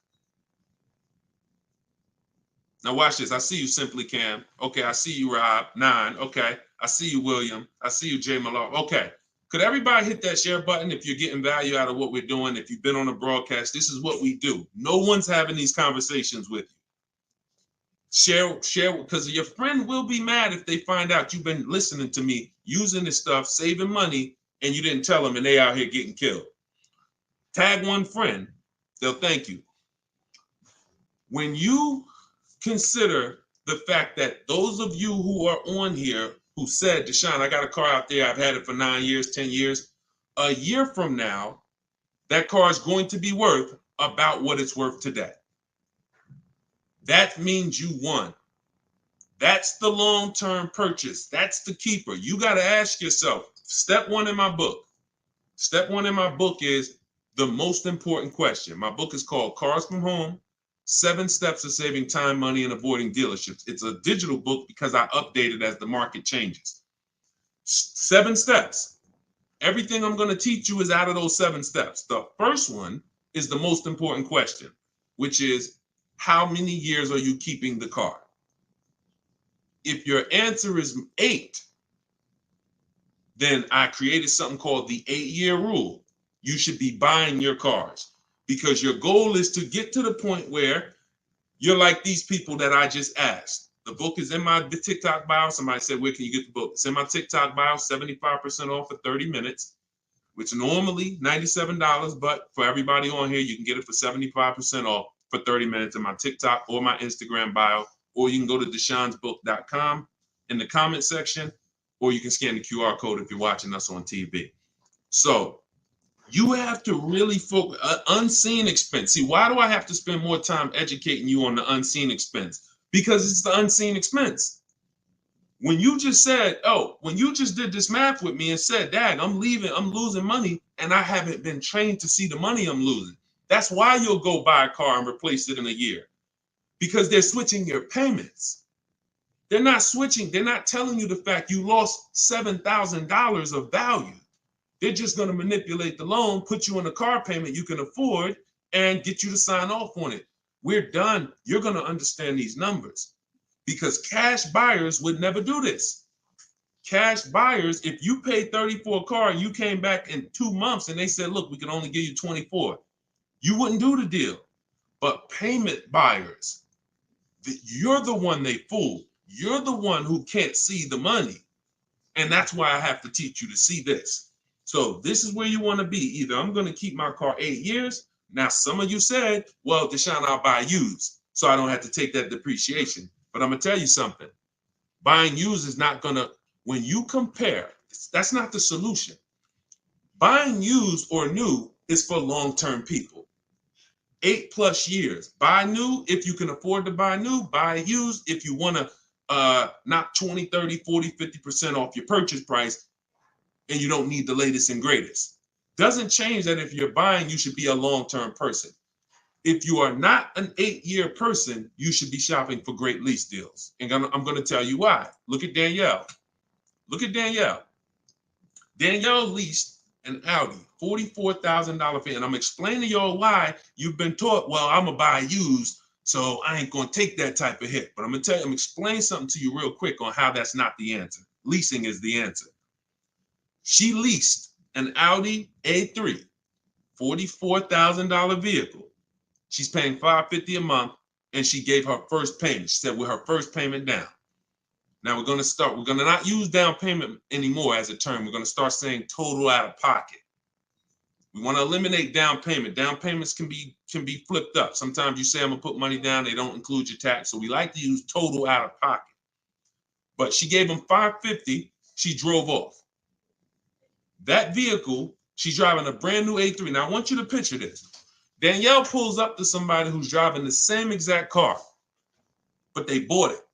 Every $5,000, some of you know, is about how much a month. I talked about it a little while ago. Some of you might have seen the video where I said it. Every $5,000 on a purchase on a loan is about how much per month. Let's see if anybody knows. Okay. I can't wait too long. We got to type that $100.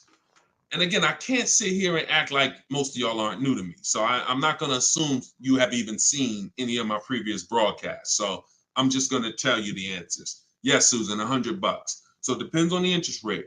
5-year loan, that vehicle right there, $44,000 will cost somebody about $950 a month.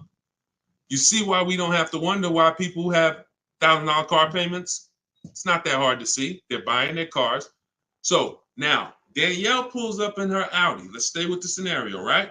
Danielle pulls up in her Audi, 44. She's paying $550 a month. Somebody next to her pulls up in the same exact Audi, same exact car. They're paying $950 a month. Now, third person says, I buy a used one. And you can replace the Audi with anything. Doesn't matter. You could be a Rolls Royce. The scenarios are not going to change. Could be a Honda Accord. Somebody pulls up and they bought a used one. So instead of 44, let's say they got a good price on one. Say they bought one for about 28, 29. Found a good price one 3 years old. So they're pulling up in a 3-year-old one. And what I just say, every $5,000 is $100 a month. So what's their car payment if they paid 29? Almost 600. You see what I'm, so now let's just talk about what we're driving and what's coming out of our household so we can hammer this home. I'm not on the fence about leasing versus buying. And you have to get off the fence. We've seen enough scenarios where we know this is the case. One person, Danielle, got a great lease deal. She's paying $550 a month. Another person buying a brand new one, they're paying $950 a month. And they might take a longer loan. Oh, Deshone, I'm paying less. They might take a 6-year loan, and let's say they're paying $850. And then another person is driving a used one, and they're paying $600 a month. Not even a question. It's not even a question. Do y'all see what I'm talking about? 3 people driving the same car. Look at the differences. So depreciation and resale value is what you need to be aware of. These people think they win. That might have been you, Deshone. I'm the type, I bought my used cars and I keep switching them. Now, those 2 people who bought them, if they were keeping them 9, 10 years, that's a different story. It always goes back to the 8-year rule. Okay? You must understand, if I'm keeping 8 years or longer, I buy. If I'm not keeping 8 years, I shop for great lease deals. Not even a question. And you'll be mad. You're going to be mad when you find out how much money you've been missing. Some of you probably getting mad now. Dad, I was always taught don't lease. Well, those people owe you some money. Those people owe you some money because they've cost you thousands of dollars. Go ahead, Dolan. Shoot the next one up. TikTok, does my credit have to be top notch to purchase automobiles with 0 down? No, it doesn't. It needs to, listen, when you are, hang on 1 second, y'all. Hang on 1 second.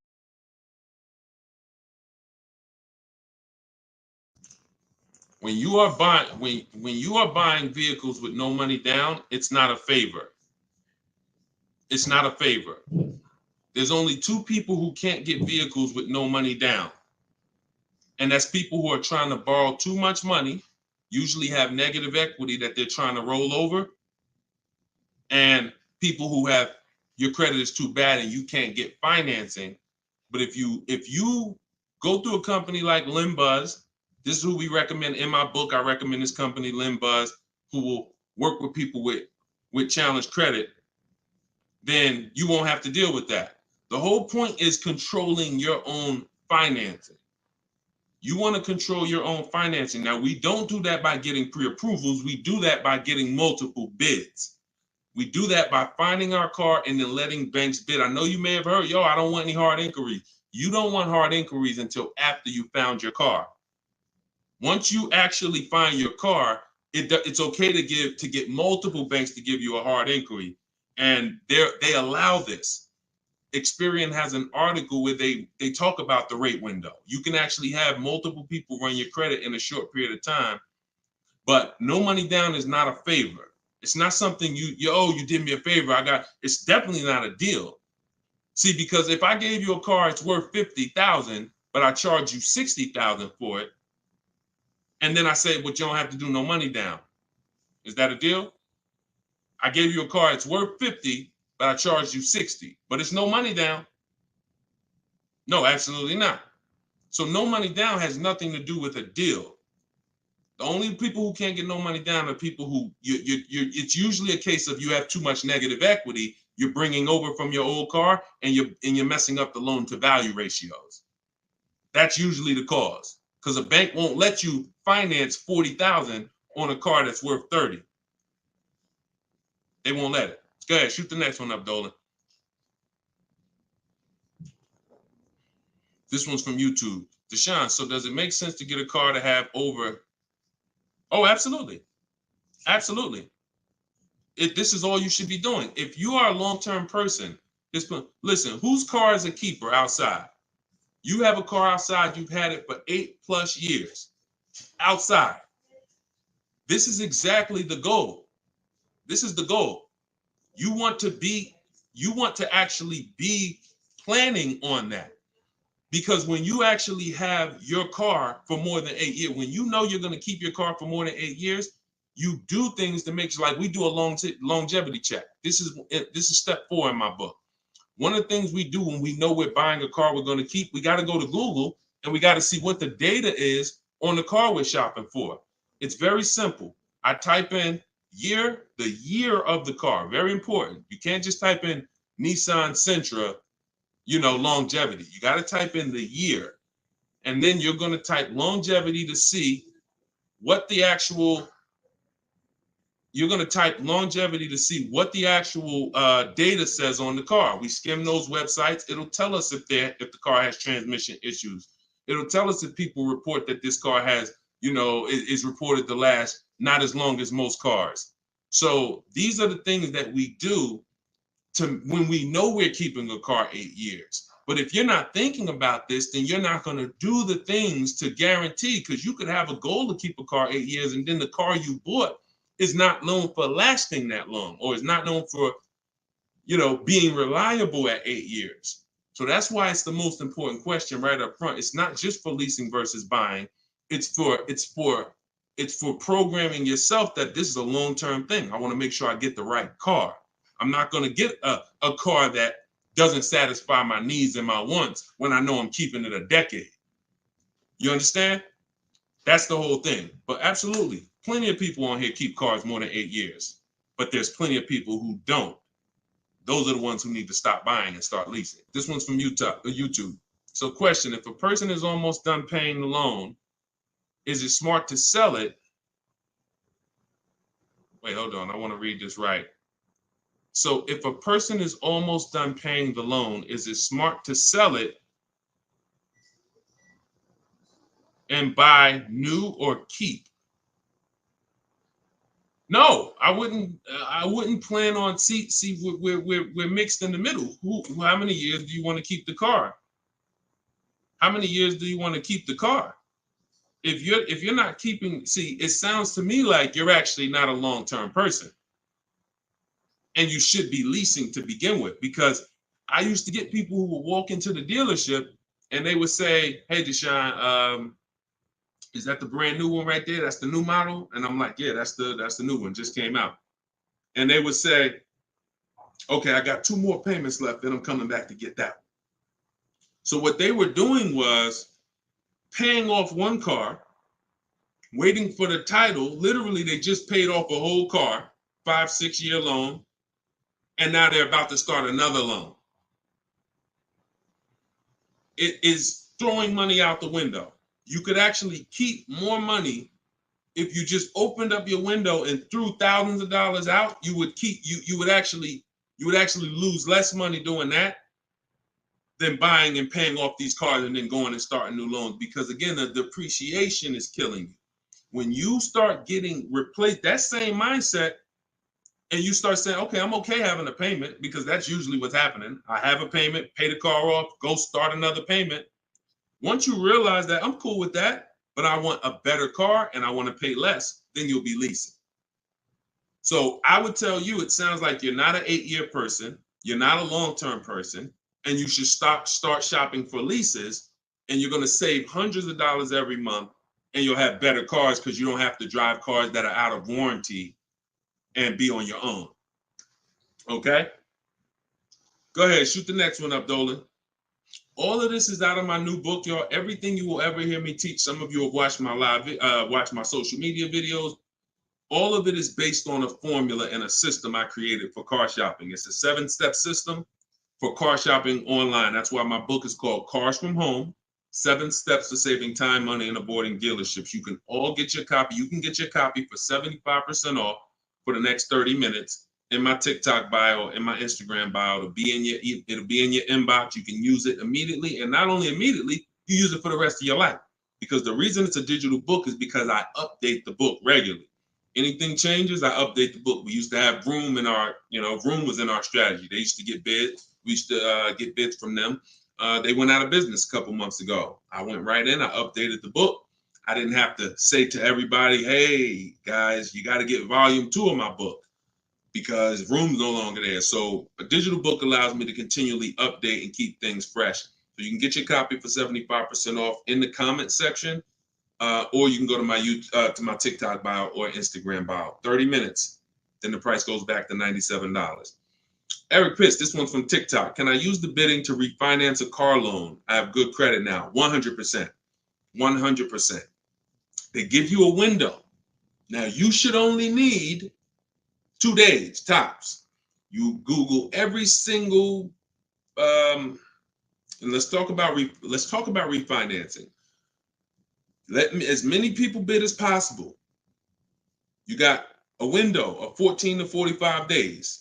You'll be way under that.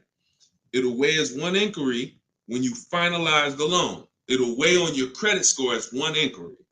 But you must do it because, y'all, why do you think there's companies that just want to loan us money? The money business is very lucrative. There's companies and banks and credit unions that only want to loan us money. They don't sell cars. That should be a hint. There's a lot of money in lending. So what we need to do is take shopping our loan rates seriously. We separate our transactions. So listen, let's stay focused here. You're gonna now call your bank. You're either go on their website, your credit union, or go on their website. You're gonna look for online lenders. Go on their website. You want as many people as possible competing to make sure you save all the money. But I'm going to give you a very important caveat here that you want to keep in mind. Everyone that loans you money wants to loan you more for longer. The longer you have a loan, the more money they make. So what they're going to do is they're going to show you what it looks like if you take a long loan. You've already paid for a year or 2. I don't know how long, but you've already been paying for some time. Once you take another long loan, now you've essentially defeated a little bit of your purposes, because you're going to give some of that money back in interest. Take the shortest loan that you can afford the payment on with the new interest rate. So if you were paying, let's say you had a 6-year loan at 11%. When you refinance, don't refinance into another 6-year loan at 7%. Refinance into like a 4-year loan at 7%. Whatever that payment is that you say, all right, I could afford that payment. Because they're going to try to sell you on the low payment. Well, if you do 6 years, you could pay $300. Yeah, but you can always pay it off earlier. Don't fall for that. You want to make sure you look at what's the lowest, shortest term with that new interest rate, so you can get that loan out of there faster. Okay? That's how you do it. Good question. Shoot the next one up, Dolan. All right, so this one's from YouTube. Milton. So back in 22, I purchased my dream truck. 2023 GMC Denali, brand new. I don't depend on trading it and my monthly payment's $1,095. Let's not forget the truck is $83K.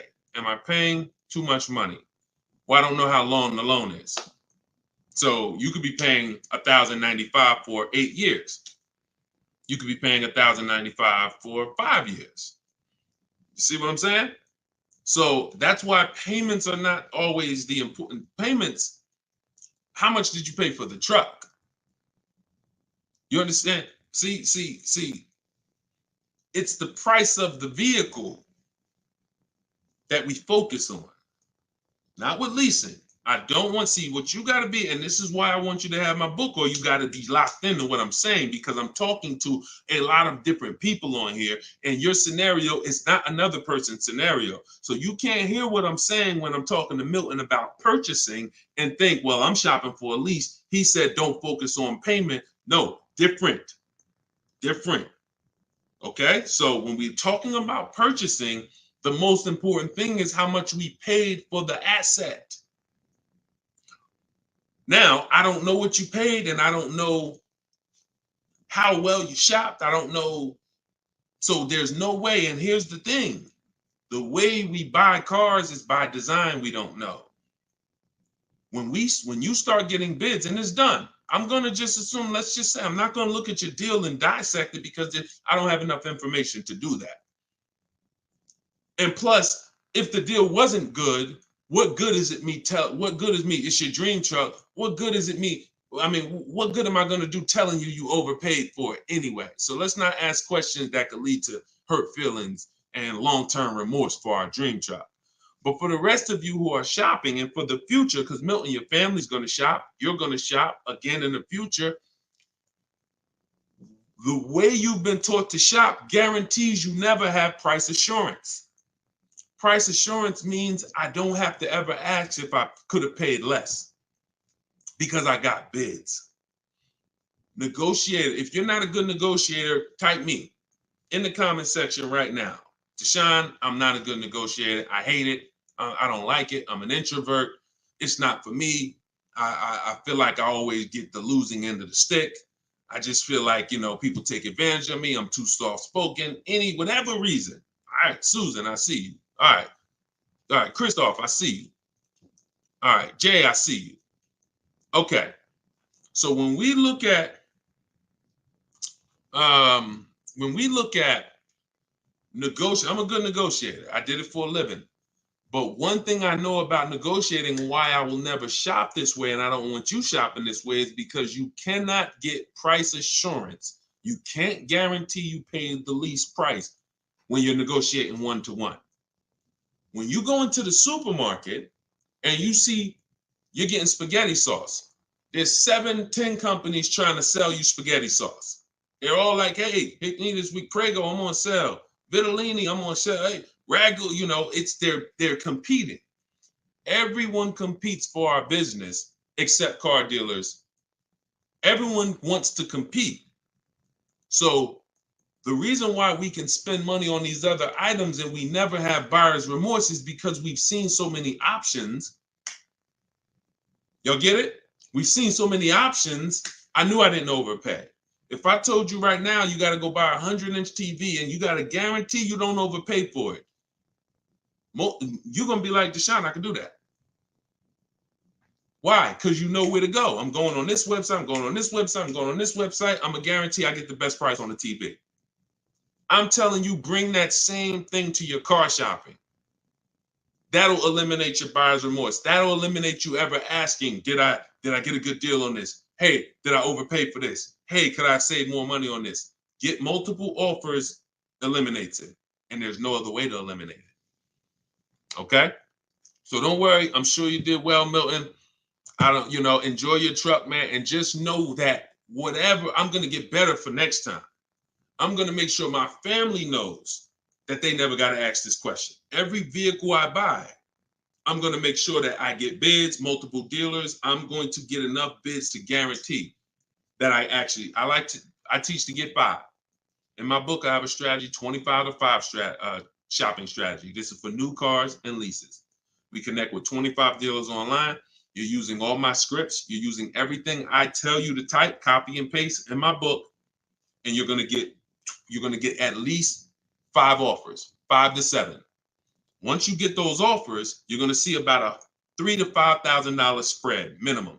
Now, if you take somebody like Kimberly, now Kimberly's spread was 20,000. This is Kimberly. She emailed me. She's in our private community in my private coaching program. She said, "How do I respond back to this? I don't want to get mad." She responded via email. You see, the MSRP on that vehicle was $86,961. She got a Maserati. Selling price was $66,261. $20,000 discount. This is why we don't get happy about any discount until we see all the offers. Because if she would have saw a $10,000 discount, Deshone, I'm saving 10 grand they're offering me. Okay. Is that the lowest bid? Well, no, I mean, but I just walked in, the dealer said they're going to give me 10 grand off. See how we can lose? We don't know what the bottom is, but when she gets her 5 to 7 offers, now she ends up saving 20 grand. It's different for every car, but if you don't get 5 to 7 offers, you won't truly know the bottom, and she's guaranteed she has that price assurance. So we got to get bids. You could do it my way, which is the easy way, 60 minutes from home, using my scripts for new cars and leases, different strategy for used cars, or you could do it your way, which is calling around, stay in your house, call, talk to some sales managers, get 5 bids. It's up to you, but you get my book for 75% off. Get your copy, 75% off in my TikTok bio, and you'll have all my scripts. You use them for the rest of your life. All right, go ahead. Shoot the next one up, Dolan.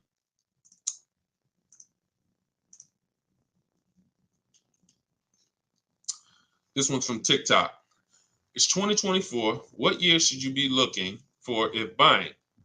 Doesn't matter. You know, your question is new car or pre-owned car.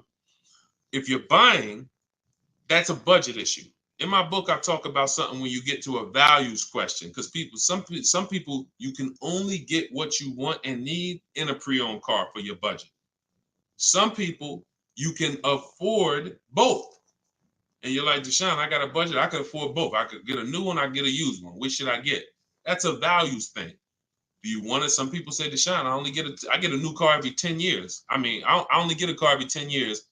I'm going to get a new one. Some people said, I don't, you know what? I'm going to knock 30% off the price. I'm going to get a pre-owned. It's up to you. But budget dictates usually whether you're going to get a new or used one. But, you know, I would get the best car for my budget if I could afford. Now, here's the key. Here's something very important. Some of you actually look for 1 or 2 year old vehicles. I'm going to tell you why this is the danger zone. You don't know if I don't know what the brand new price is. If you're looking for something 1 or 2 years old, then you should shop for a new one first. Why? You're typically not going to have enough inventory to look at to really get a good gauge. When you start seeing my stuff, you'll see, when you hear me talk about looking at options, multiple offers, multiple options, you'll see we're looking at lots of options very quick and making our decision. When you have only the only way dealers get pre-owned cars is someone trades it or they buy it off lease. And the average time, not many people buy a car and turn around and trade it in a year. So you're going to have a hard time finding a 1 year old car. You might not a lot. You'll find a lot of them. You won't find a lot of them. And when there's not a lot of them, what does that give us? What is the potential for it? Overcharge. If the dealer knows there's not a lot of them, I might overcharge you. Now, here's the problem. Here's why you must shop for a new one first. Let's say the brand new market on that vehicle is my best offer. I could save 5-6 grand. Let's use a vehicle that has like $6,000 in rebates and I end up saving 10 grand.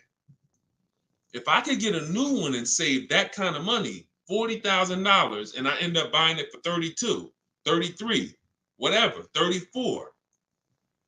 Now that's going to dictate the market, because some people will look at that 1 year old one for 32 and be like, okay, I like that price. That's a problem. That's a problem. Because why the heck would I buy a 1 year old one for 32 if the new market is I could get a new one for 34, $2,000 more, I get a brand new one. This only happens when we're looking at cars that are very new, 1 or 2 years old. If you're looking for a 3-year-old one, there's going to usually be lots of options, lots of inventory. 4 years, lots of options, lots of inventory, and you don't have to worry about that. Cool G said you answered my question. That's typically what happens, because a lot of you in here, although there's a couple scenarios, a lot of you in here, you got to realize your scenario is not unique. You have thousands of other people who are in the same exact scenario as you. So if you stay on long enough, you'll usually hear somebody ask a similar question, or you'll usually hear me answer a question you would have asked. But yeah, that's the first thing I would say. Focus on, if you're buying a 1 or 2-year-old one, you always shop new first. We got to know what the new market is to know what we should be saving on a 1 or 2-year-old one. If you're buying 3 or 4 years old, then you don't have to worry about that. Go ahead. Shoot the next one up, Dolan. Instagram. I always think I get a good deal, but then I don't. Bids. You eliminate this with bids. Look, I wish I was coming into your life to tell you you're doing okay. The fact is, most people are not, because you don't have price assurance. And price assurance gives you when you don't have price assurance, you have potential for buyer's remorse. Aside from the car. And I know this.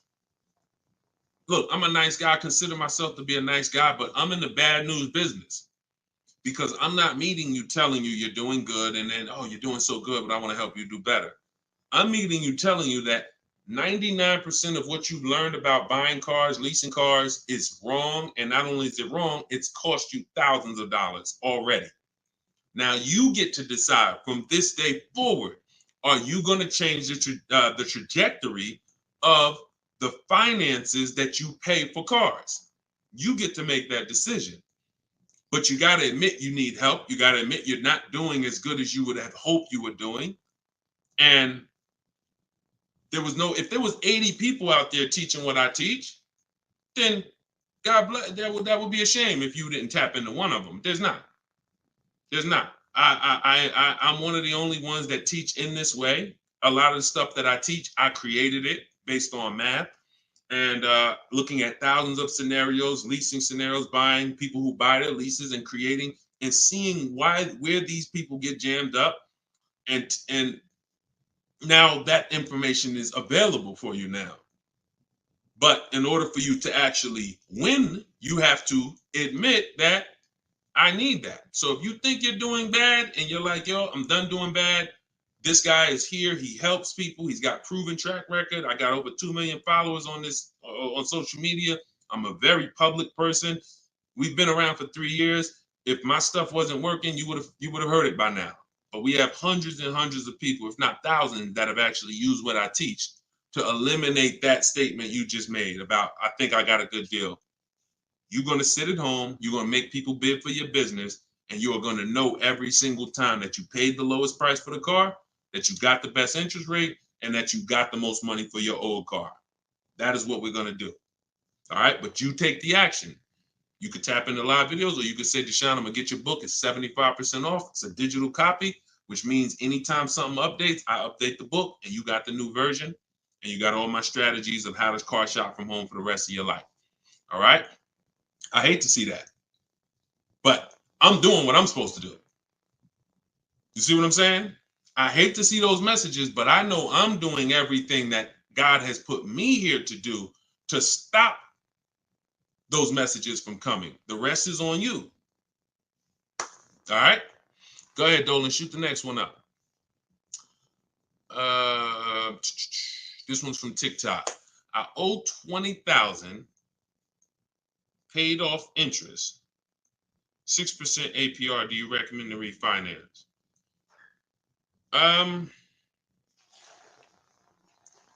Depends on how low you could get. You know, rates are pretty high right now, but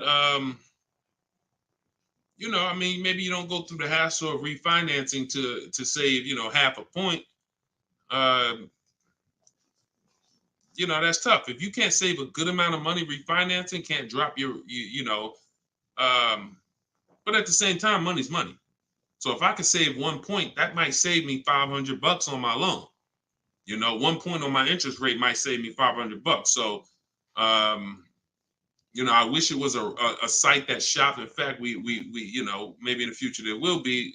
We're working on creating something like this where you actually can, have these banks just automatically tell you through a soft credit approval what the rates would be, so you don't waste your time.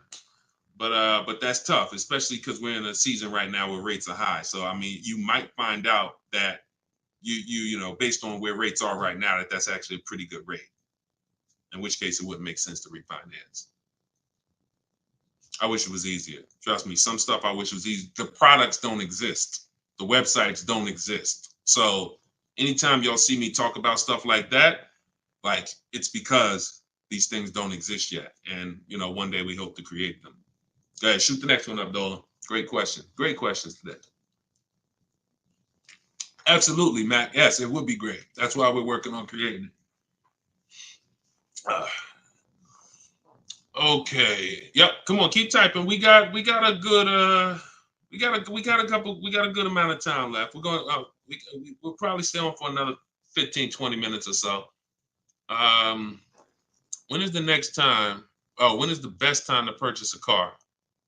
Eric, I'm grateful for this information. My pleasure. That's what I'm doing. And listen, shit, look, could y'all run the likes up on TikTok? Tap the screen. If you're getting value out of this, before we answer this question, if you are getting value out of what we're talking about right now, type a $sign. Type a $sign if you're getting value out of what we're talking about. Y'all gotta understand something. Your people are out there suffering. They're losing. Look, in a nice way, I'm telling you, and you are saying to yourself, the more you hear me talk, the more you're saying to yourself, Dad, I've been doing this thing I've been doing this thing wrong. You were taught that. So you saying to yourself, if I haven't been doing half the stuff Deshone is talking about on this broadcast, I could only imagine how much money it's cost me. That's all going through your mind. That's fine. But you're in a place where you can now take action and change. Your friends are out there right now at car dealerships losing. This broadcast doesn't grow unless you tell them. Unless you tell your coworker, hey, you buying a car? Hey, you go to Deshone the Auto Advisor page. He does these live shows. Get your questions answered. This is where we have to get to. This is where we have to get to if we're going to really make a change besides, changing our own bank accounts. That's the goal, but then we go and we help others. So I'm glad to see a lot of people getting value. All right, so let's do this. Let's answer this question. This one's TikTok. When is the best time to purchase a car? So this is marketing. Marketing wants to tell you there's a best time to come in. Now, imagine you own a business where the customers are so trained that they come in the same time every month, no matter what. That's the end of the month. So the car business has, through years and years of marketing, told you the end of the month, the end of the year, best time to buy a car. Imagine that. You got a barbershop and everyone knows end of the month come in, you just get a line out the door. But the fact is, there's no better deals being done that day than shopping multiple offers throughout the month. Here's why. They've told you, well, dealers want to make their numbers. Well, dealers are trying to make their numbers from day one. And when they see, we used to look up sometimes and we knew we had to do 250 cars for the month, 325 cars for the month. We look at the books, it's the 9th of the month, we only got 30 cars sold. What do you think is happening? We're getting a little nervous. We're not pacing to hit our numbers. Opposite end, I've seen months where we are ahead of schedule. What does that mean? We might hit our numbers on the 27th of the month, the 26th of the month. It doesn't matter. The best dealers are trying to hit their numbers throughout the month. So when it's the 9th of the month and no one's in the dealership and no one sold the car today and it's daggone tumbleweeds going through the showroom and everyone's praying for a customer, What do you think happens when a person reaches out then and says, hey, I'm looking for a car? But marketing tells you otherwise. Marketing says no matter what, coming at the end of the month. So there is no best time to buy a car. Here's what I would tell you. There's a best time to be in the market. In my book, I teach something, and I always teach this: 2 dates. Your no later than date and your as soon as date. No, as soon as date is the soonest day you can accept a deal. The soonest date you can accept a deal, that we call that you're in the market. That's step 5 in my book. In the market, looking at offers on websites, ready to take an offer down if it looks good. If a bid comes in and it wins, we're in the market. We don't do that until we can accept an offer. Now, once that's done, once we've established our as soon as date, we need to ask ourselves, what is our no later than date? Your no later than date might be end of the year. You might be saying, I got a kid going to college. I got to get a car by the time they go in the fall. You might be saying, I get a car by end of this month. That's your no later than date. Now, the time in between those 2 dates, that's our leverage. Because this is how long you can say no. This is how long you can look at offers and say, no, sit at home, using the way I teach you. Look at used cars, look at the used car market. Look at the new car offers. Look at the lease bids you're going to get, the quote you're going to get. No, you know what? I'll reach out next month to see what the programs are, because programs change every month. Used car trends change every month. So when you're in the market early, there's so many benefits. Car not coming for 6 weeks. I want a black car. It won't be here for 6 weeks. A person who's coming in the dealership today and they need a car today, they can't get that car. You can. So being in the market early allows you to establish contact with dealers. If you're shopping for a new car or lease, establish contact, get bids, look at offers, say, you know what, I'll follow up next month. It also allows you to be top of mind when somebody's sitting in their car dealership and they're like, look, all right, y'all, we're behind on the numbers. Anybody who makes us a reasonable offer today, we're accepting it. Now, every salesperson goes and looks at who they've been talking to, who couldn't get them to buy with the first offers. They couldn't get them to buy when they was trying to take shots. Now they're like, okay, hey, look, hey, Chris, man, are you still in the market? Look, I could do that deal now. Hey, we need a deal. See, when you take advantage of what I'm telling you and you start to understand these 2 dates, that's in my book, and that you'll hear me talk about, you'll understand that sometimes our best deal doesn't come in the first month. When I was shopping for my mother's Mazda 3 years ago, when she got her lease, I entered the market in October. I was looking at the offers. I didn't like them. Next month, I looked at them again. Didn't like them. December came. Dealer I've been talking to said, hey, this is the new programs. Hey, I got this car. This is what I could do. We got a deal. Couldn't do that if I waited until December to come into the market. Couldn't do that if in October, I needed a deal. So there's no best time, in my opinion, to shop for a car because, as I said, beginning of the month could be a great deal. End of the month could be great. Beginning of the year, when you're talking to multiple dealers, somebody's going to say, I need to sell a car immediately. That's why we do this from home. But the best way to buy a car, in my opinion, is to know these 2 dates and to use that time in between those 2 dates as your leverage to say no. All right? Look, I can't give you short answers. Look, I'm a put that one up. We're going to go to that question now. We're going to go to this one on Instagram now. But understand, this is why we have been losing short answers for major 5-figure items. Got to give you the long version. Because once you learn it, once you see, this is repetitive. Once you get one car, two cars using the cars from home strategy, you're going to see. See, that's why when the first time you use this stuff that's in my book, first time you use the car from home strategies, whether you're using them manually or whether you're like, Deshone, I want to use exactly what you say, your scripts, I want to do it your way, doesn't matter. Once you see, I do this over and over. Your first deal might take you 90 minutes, two hours, because you're just learning which websites to go to. We don't go, if you don't see me say go to this website, don't go to it. It's a waste of time. But once you see, you're gonna be like, okay, rinse and repeat. You'll go from getting cars in 2 hours to 90 minutes from home to 60 minutes from home to me, I can get any car I want. I can find out the best deal in 45 minutes. Copy and paste, copy and paste.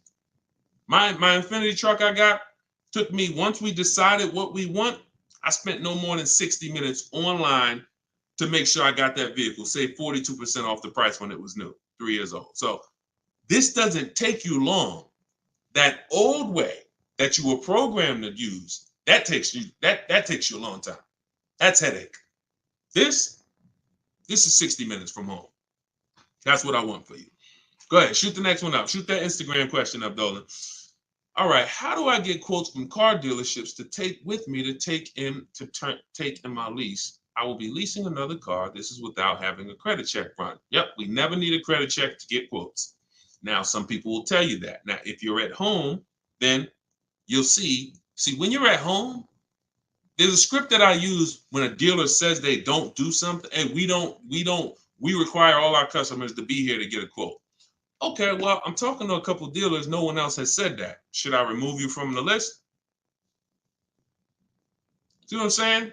You're gonna see when you're using Deshone scripts, you saying what I would say. you see what I'm saying? So if you are in a dealership, I can't help you. I don't even want to even talk about that. I'm not going to tell you how to go, and it's like oil and water. Somebody called me back when I was first coming out the business and I was first starting this education business, and they said, Deshone, somebody told me to call you. I'm in this Toyota dealership, man. I'm trying to see how do I get the price down on this car? I said, get up and walk out. Get up and walk out. Because if you're in an 80% dealer, you can't, no matter how much they take off, you lose. The only way you're going to win is to sit at home. I can't tell you how to mix the old way of shopping where you have no leverage, where you have no price guarantees, where you leave, no matter what price you get, you always wonder, could I have done better? I can't tell you how to mix that with what I teach. But if you're willing to unlearn that and say, okay, that's what the car business taught me. That's what I learned it from my parents. That's what the car business taught my parents. But no, we're going to do this. I'm going to use what Deshone teach. This is a car salesman, 14 years. Now he's educating us from an insider standpoint.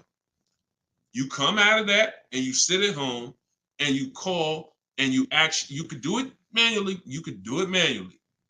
I can't twist anybody's arm to get this book for $24. But if you're going to do it manually, realize there's people trained and you're going to talk to them, which means you got to be aware when you talk to them. That's why I say only ask for sales managers. Only ask for sales managers. Because if you try to do this with salespeople, some sales managers will make it hard, but you got a better shot. But you need to get 5 quotes. Doesn't change because 80% of dealers are overpriced. Now, my way, in my book, I teach something called the 25 to 5. It's all online. So we're contacting 25 dealers through their website, and we're having conversations with usually 7 to 10 of them, copy and paste scripts you're using, and you're keeping the conversation moving forward. Our first goal is to see who has a car I want. Before I even talk to you about anything, I want to see out of this 25 dealers who has a car I want. Second thing I'm going to do, once I identify who has a car, I'm going to request a quote. But I need to give them everything they need to quote me. I need to give them my zip code so they can run the tax. I need to give them what I do for a living to see if I qualify for any rebates. I need to give them what cars I have in my household, whether I own it, lease it, own it outright to see if I qualify for any rebates. I need to give them my my soon as date, my no later than date. This is all copy and paste in my book. So the reason why some of you have a hard time shopping online is because, one, you're dealing with trained people, and two, you don't know what information to give so that they could even give you a quote.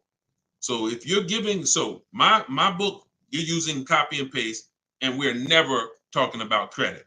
It's not even a question. In fact, one of the things we say in one of my templates is assume tier one. So we're assuming tier one, getting our offers, and then we are not letting anyone run our credit. This is not just for leases. This is for everything. No one is running our credit until after we've agreed to buy something. We're telling them assume tier one. If I don't qualify for tier one later, we'll talk about that later. But I want to see the price. Tier one, I want to see the price. And that's what we do. But never let, if you only way you'll fall for that is if you're in dealerships. Oh, I need to run your credit. You know we can't give you a quote. You run into the wrong salesman who don't care. He'll say anything. She'll say anything. Well, I just can't, we can't get a quote. We don't know what you're going to qualify for. Yeah, you could assume tier one. Yeah, but we had people come in and say assume tier one and they just messed it up. So we like to not quote without a credit. You're in the wrong dealer. You see what I'm saying? These people are by design. We're trying to run them out of business. When more people, this is why we're trying to get this broadcast out. Because until more people start shopping online, they're going to continue to do that stuff. See, as more people shop online incorrectly and walk into dealers, they can get away with doing this stuff. But when they know 600 people are going to walk in their dealership over a weekend, Friday, Saturday, Monday, holiday weekend, President's Day, we're going to get 600 people walk in. Why would they change? Would you?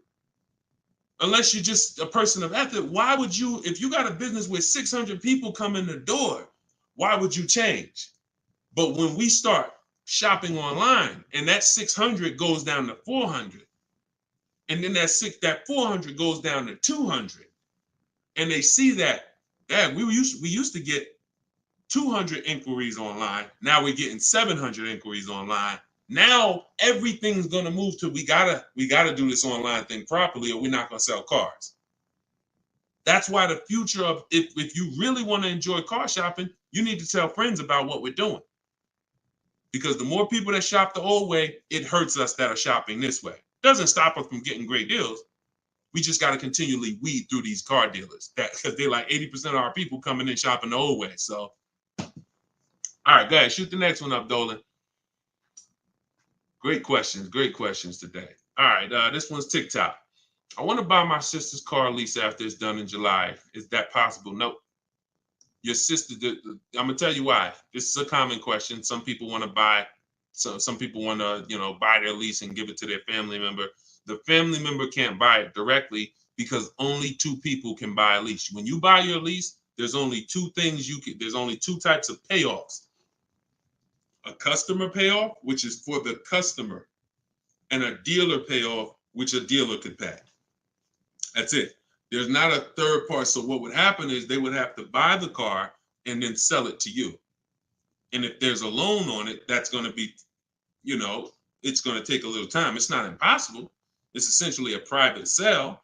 They're buying it, paying the loan, going to buy the lease out, and then they're going to write up a purchase order, and you're going to get a loan. You're going to have to get you're going to essentially have to get a private party loan to buy that vehicle from them, when you could just go and learn to get your own great deal on a used car. See, why, if it was easy, then go do it. No problem. Buy my sister lease. But if I just told you that it's not easy, it's a lot easier for you to just learn to get your own great used car deal, then that's what you should be doing, in my opinion. Because that other way, I just told you what it's going to take. All right? Go ahead. Shoot the next one up, Dolan. All right. Keep them coming. We got a couple more minutes. Let's go. When will you be live again so I can inform my people? Mike, we're working on getting a link in my bio where you could actually just go to that link and get a notification. You'll see it on a calendar. Hopefully we'll have that by the end of the week. And you'll be able to just be aware. Right now, only the people on my email list are going to be notified. But yeah, hopefully in the next about a week. Hopefully in the next couple of days, we'll be able to have that. Where you'll be able to see the calendar and join. All right, so just stay close. Stay close. This is all stuff we're optimizing day by day. Every day we're optimizing this, so just stay close. All right, go ahead. Go ahead, Dolan. All right, TikTok. What if I buy at a lower interest rate with a longer term, but make extra payments monthly? I mean, if you have the discipline to do that, I think if you I teach something called the rule of 72 in the 10th birthday. What does that mean? We don't take a loan longer than 72 months under any circumstances, and we have the car paid off by the 10th birthday. So we're not going to take a car that,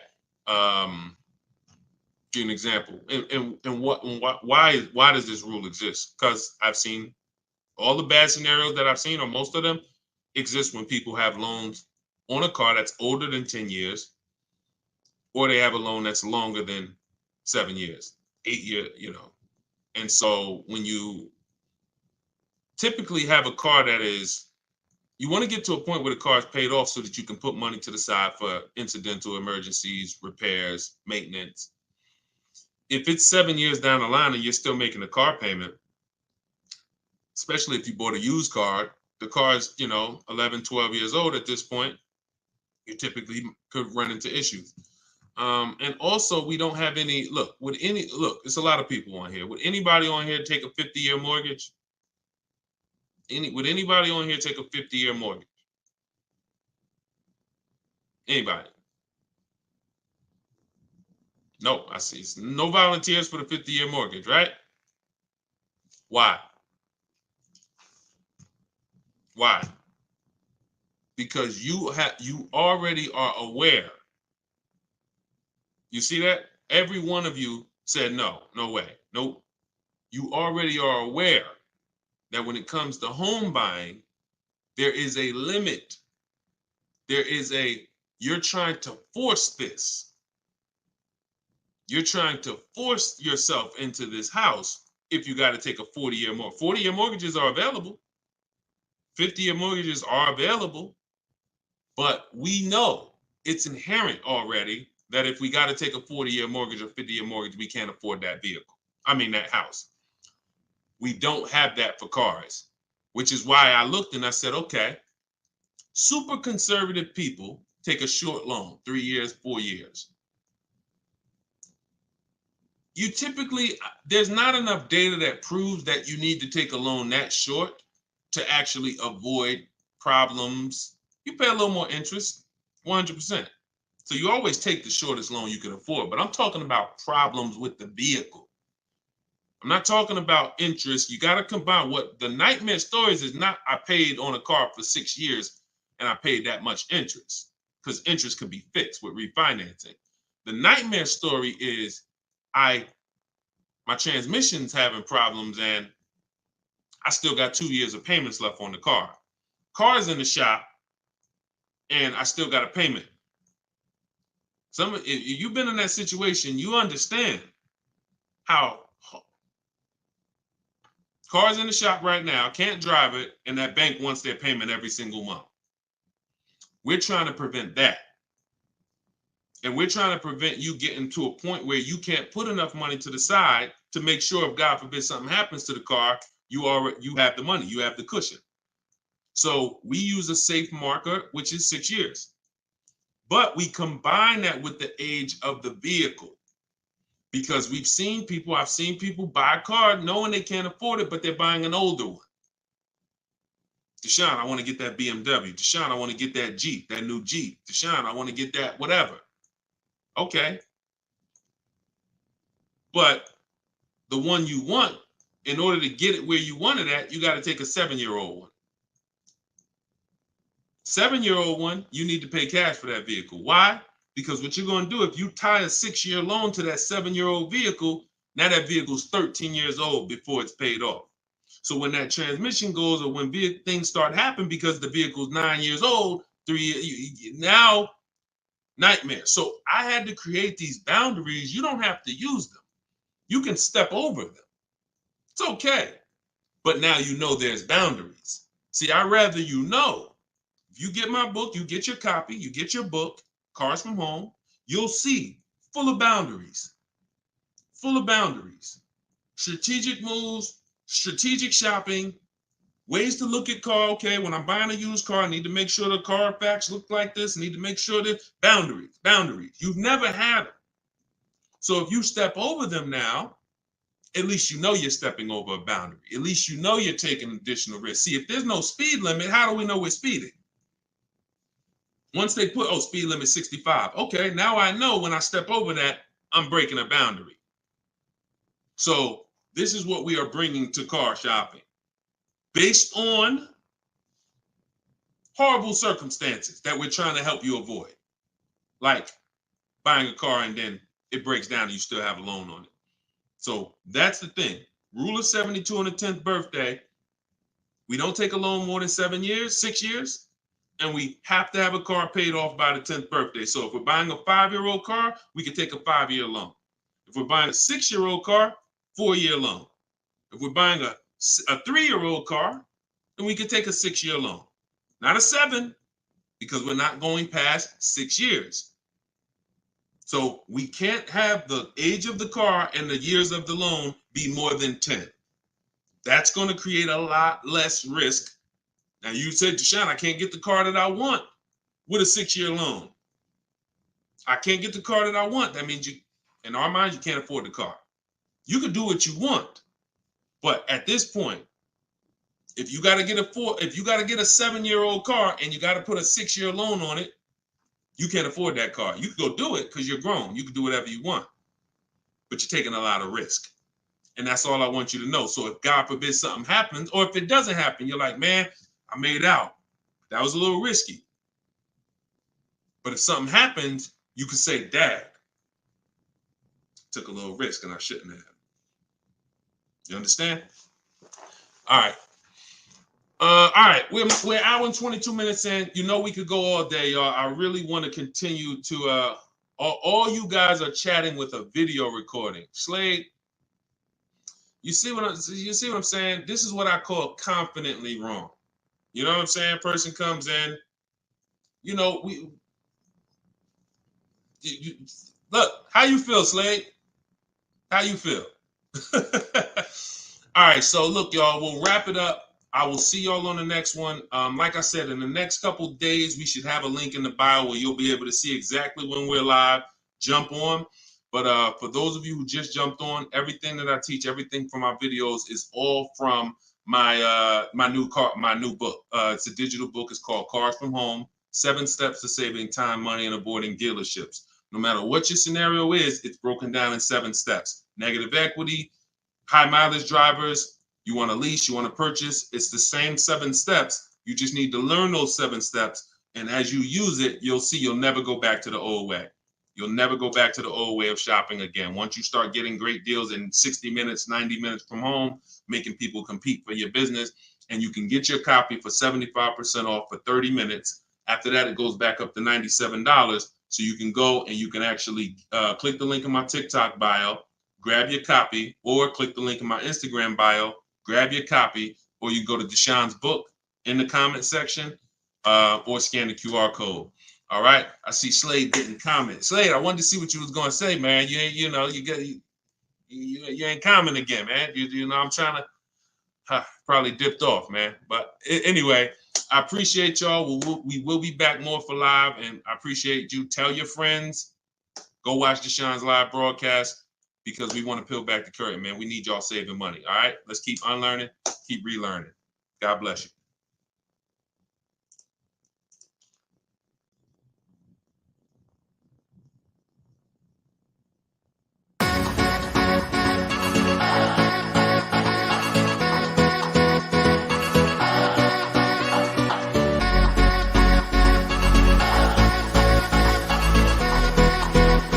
The worst possible thing you could say when you walk into a car dealership. I spent 5 years with Mercedes-Benz, 5 with General Motors, and the worst thing a person could say when they walk in is, if you could just get me to this payment, we got a deal. So your loan's probably still like 19, which means you got to pay to get out. You're upside down. It's called negative equity.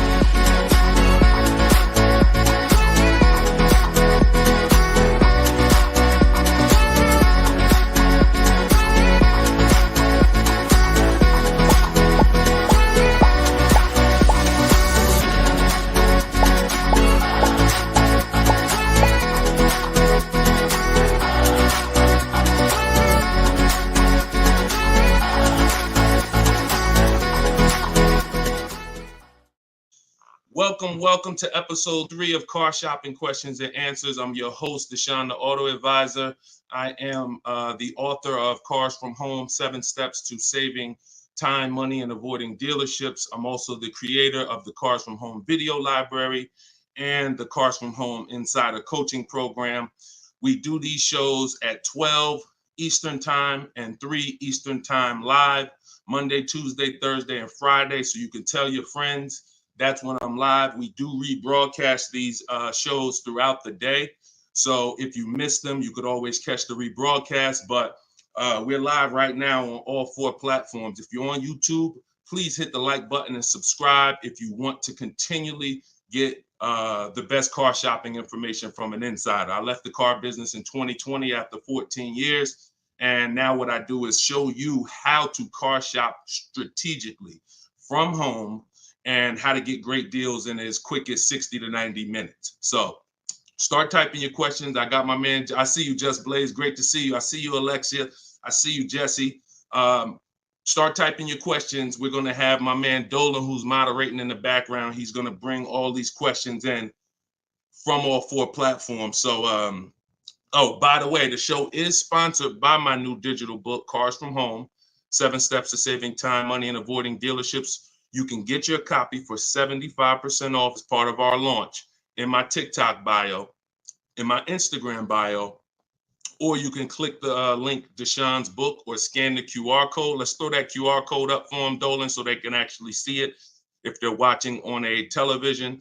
And let's get down to business. We're going to be here for about an hour. I'm going to try to get through as many questions as I possibly can. So whenever we get the first one, Dolan, you can throw it up on the screen and let's get busy. Shout out to the sharers too. I appreciate everybody who tags friends and invites people to the broadcast. We really appreciate you. Is there a different approach for no trading? I have a very old used car. Absolutely.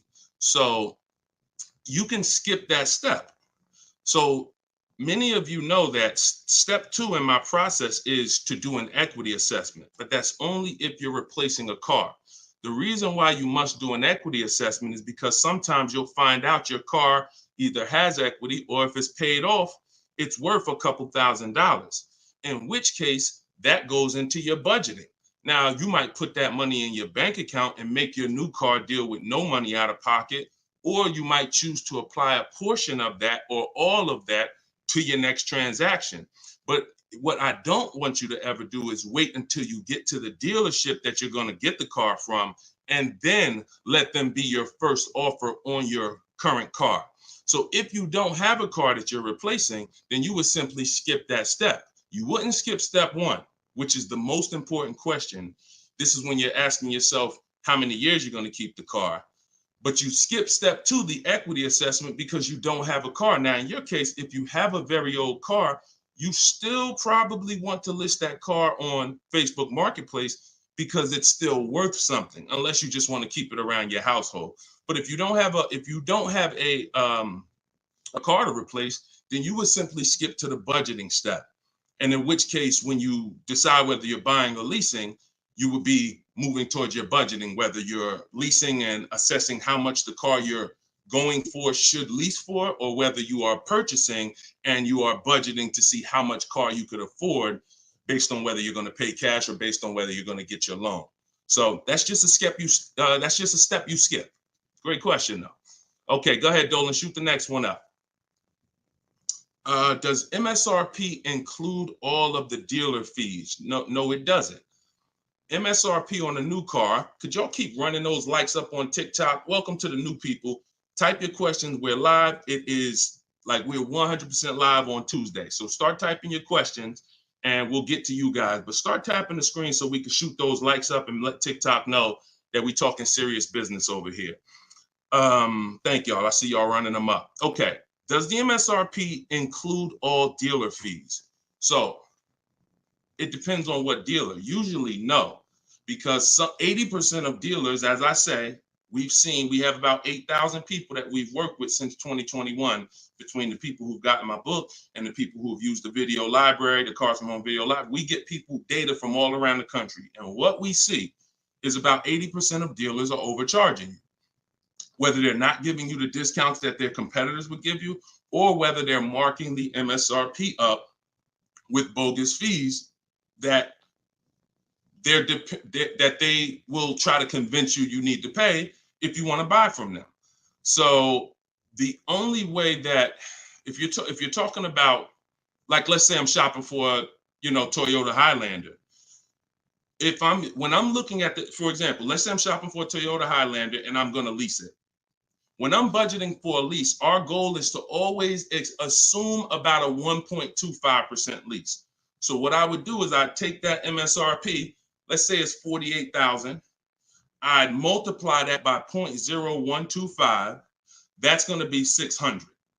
$600 a month is what that vehicle should roundabout lease for when I find the best deal, which means one dealer beats all their competitors. And I'm not going to assume this to be the best deal, because we've had people who got 1% leases or 1.1% leases. We've also had people who get the best offer is going to be 1.4%. But what we're doing is we're using that middle portion.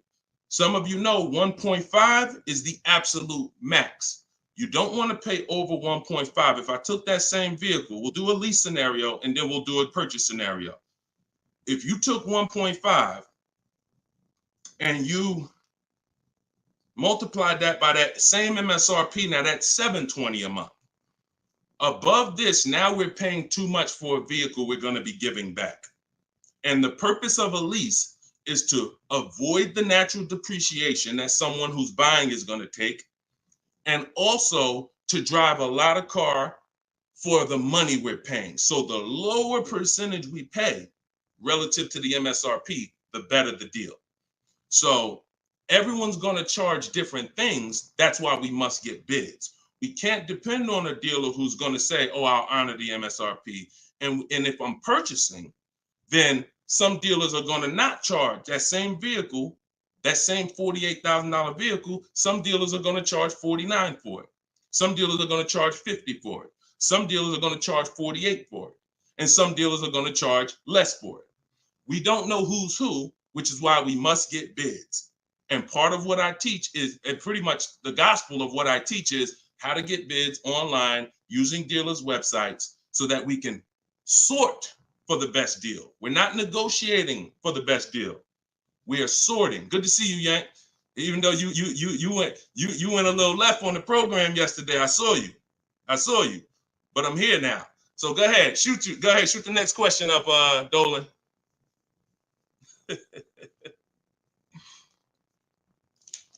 Okay, this one's from YouTube. Brandon, I have good credit, but for some reason they always tell me I need a cosigner. How do I get around that?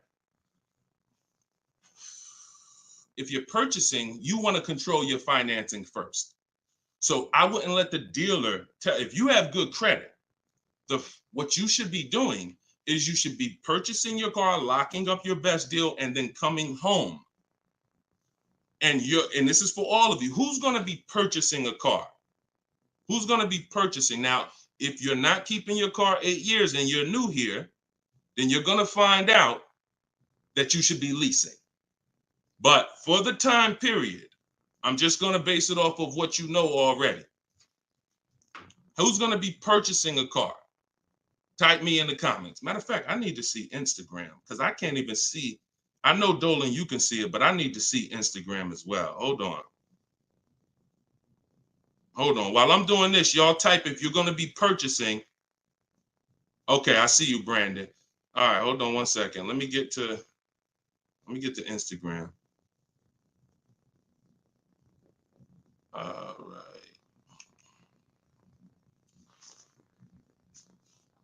Hold on, give me 1 second. All right, I can see Instagram now. Hold on.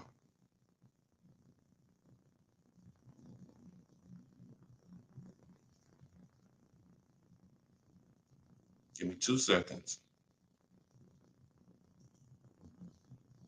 Okay, here we go. So if you're going to be purchasing, let me mute that. Yeah, I see you. She's like, please see us. I see you, LA Connects. Now I can see you. Okay. So if you're going to be purchasing, then what you're going to be doing is actually getting you're going to get your car. Do not let anyone touch your credit. No, this is for all cars, Crows. Just stay put. We talk about new cars, leases, and used cars. Stay put. Like, we got lots of people on 4 platforms. So you never want to let anyone touch your credit until you have already found your car. This is the mistake that you make, because dealers are going to try to get you to commit to them. And when they try to get you to commit to them, you have to be sharp enough to know, under no circumstances are you running my credit before you win the bid. Now, if you're doing it my way, you're not even in the dealer. But once you find your car, you are going to lock that car up. You're going to get a purchase order, a buyer's order. That's that long form receipt saying your information, the car, the price you paid for it, and you're going to take that home now. And that's when you are going to now go online or go to your bank or your credit union's online website, and you are going to now do hard inquiries and let all of these people access your credit so that they can bid for your interest, for your loan. So we want to guarantee we don't pay more than we could have in interest in our loan.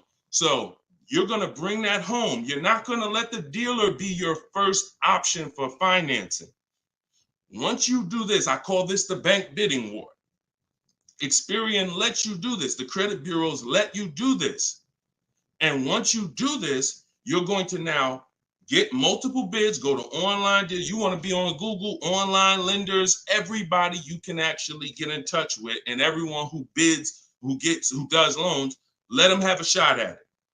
If you do this within the 2 days that I'm teaching you to do it, it's going to weigh on your credit like one hard inquiry. You'll see all the banks listed, but the effects on your score will be the same as one hard inquiry. This is called rate shopping. So you come home, you let them access. Now, as soon as you get the best offer, that's when you are now going to call the dealer who you have the car locked up with. And that's when you're going to say, hey, I got this offer. Now, if you can beat it, I'll give you the business. Okay? That's how you do it. That's how you guarantee. And if you look at that process, it'll work every single time. And your goal is to make sure you never leave any money on the table with a lender. And if you do that with the dealership first, you're going to leave money on the lender and on the table. And you're at their mercy. That's the bank bidding war. All right? Go ahead, shoot, and feel free to ask any follow-up questions. Go ahead, Dolan, shoot the next one up. This one's from Instagram. How do I get out of negative equity? There's 3 ways. 2 of them lead to a car, 1 of them don't. First is you do an equity assessment. The equity assessment is when you call the bank, find out your payoff. Once you get your payoff, you're going to go to, this will take you 20 to 25 minutes to do. Everybody who has negative equity, focus on this right now. You're going to go to CarMax.com, Driveway, Carvana, Kelly's Blue Book Instant Cash Offer. Do not use KellyBlueBook.com. Kelly Blue Book Instant Cash Offer. Our cars are only worth what someone's willing to cut us a check for. That's all they're worth. So these companies I'm giving you make you a cash offer. That's what we want. Kelly'sBlueBook.com. Instant cash offer. Car Guru, sell my car, and Auto Nation, sell my car. That's going to get you 6 offers. Now your best route to go is whatever your negative equity is based on those offers. If you can pay the difference, that's where you want to go. If your best offer is 21, but you owe 23, you want to pay that $2,000 and get out that car. Because the second route I'm about to tell you is going to give you a greater amount of negative equity. And then when you go to do this, you're going to see that you have less control. So your second route, if you can't pay the difference, is you must get the car from the dealer who actually you're buying the car from. You must give them your old car because you need them to wrap your loan. You need them to wrap that negative equity into your new car deal because you can't pay the difference. And 9 times out of 10, the car is not going to be worth to that dealer what it's worth to CarMax or Driveway or Carvana or one of these online bidders. So you'll find that your highest offer from the online bidders might be 21. Your highest offer from the dealer you're going to get your car from might be 19 because it's not worth that to them. So that's why I say plan A is pay the difference. Plan B is if you can't, you have to get your car from that dealer and ask them what to assess your car and see what it's worth to them because you need them to build it in. Now, if your negative equity is too much, if you have too much negative equity, then you're going to have a problem getting out because you're going to have you're going to mess up the loan to value ratio. You can't move 15 grand over on top of a $30,000 car and expect the bank to approve it. They're going to require you to put money, in which case you got to stay in that car. You either got to put the money down to get out, and if you know, or you got to stay in that car and pay down that balance. Those are the only two ways. And the cause of negative equity is you don't understand leasing. 9 times out of 10, I've been doing this since 2006. 90% of you who have negative equity, the cause is you don't understand leasing. In the next 2 days, I'm going to do a leasing versus buying class on this show. So make sure you are tapped in so that you can understand how much not understanding leasing has cost you already, and you can stop listening to this bad advice about leasing. Okay? All right, y'all. Listen, I'm not seeing the shares. I'm going to be honest with y'all. Y'all know I keep it straight. I'm a straight shooter. I'm a straight shooter. We live right now, and we talking about financial information that no one in this world is talking to you about at this particular time. It's not 20 Deshone the Auto Advisors out there. Tag somebody, invite somebody. Don't be selfish, okay? That's the problem. What got us into this problem is selfish car dealers. So if we're going to solve this problem and help people, we need to all participate, and we need to be inviting people to this show so that our friends a year from now don't come to you and be like, damn, man, I got this horrible car deal, man. And now you know that you were sitting on this show talking about how to get your great car deal, but you're not telling friends. So shout out to the sharers. I appreciate y'all. All right, go ahead. Shoot the next question up, Dolan. I see you, LA Connects. Appreciate you. Let's go. When I see leases advertised on TV or radio, why do they always have thousands do a signing? Well, this is a similar question. All right, Steve Phillips asked a question from TikTok, and then I see Dreamer asks about advertised leases that she sees that always require thousands down. So you always tell people how to customize your lease. You do not go into a dealer. If first of all, we only go into a dealer to test drive. If you're shopping for a new car or a lease, you should only be in the dealer for 20 to 30 minutes, and your only purpose to be there is to test drive or to pick up your car because they won the bid. This is what I teach. This is all in my book, Cars from Home, 7 Steps to Saving Time, Money, and Avoiding Dealers. You can get your copy for 75% off in my TikTok bio, in my Instagram bio. It's a 7-step system for leasing, purchasing, new cars, used cars, everything. But part of this particular way, we shop. Shopping is not buying. And what the car business has taught you to do is mix the two into one. You go shopping to decide what you want. That's the purpose of shopping, y'all, to decide what you want. Deciding what you want is test driving, making sure your kids can fit in the car, making sure it has enough room, making sure it feels good. Once you decide what you want, now you're coming home and you are emailing them through their website, and you're going to request your offer. So you are not ever going to say, work me up a lease, Mr. Car Dealer. If you say work me up a lease, they're going to work you up a lease based on probably a couple thousand down, probably leave out the tax and the fees, and you're going to deal with that nightmare of traditional car shopping. You are always going to request your leases with no money down, zero. Now, I want y'all to remember this. We do not want to use this term anymore, down payment. We want to start using, remember this, and I want y'all to write it after I tell it to you. Total out of pocket. Total out of pocket. Or you could put TOP. All right? Everybody who's locked in, I want you to type TOP. Okay? Type TOP. I want to see the people that are locked in. If you've been in my master classes, we're about action here. We're not about casual nothing. No one's fighting for your money if you're not. No one, you're not going to casually save $5,000, $10,000 and avoid this if you're not locked in. Okay, type TOP. I see you, Dreamer. I see you, Daryl. I see you, Brittany. All right, I see you, Jay Buggs. All right, I see you, Patrice. I see you, Instagram. All right, Instagram and TikTok locked in. I don't see Facebook and YouTube locked in. I'm just telling y'all. I'm gonna start calling some of you out because you're not gonna win if you're not locked in. This is big money, and there's a $1 billion industry that is depending on you staying stuck in the old way you buy cars. So TOP, I see you. That's the term. No longer do you say down payment when you're talking to dealers. I see you, LaDonna. Way to represent Facebook. You are gonna say total out of pocket. Because total out of pocket means, Mr. Dealer, this is the total amount I'm giving you. Down payment can be mixed up. Down payment can mean, oh, $2,000 down plus tax. $2,000, no, it's different than out the door more. That's a different term.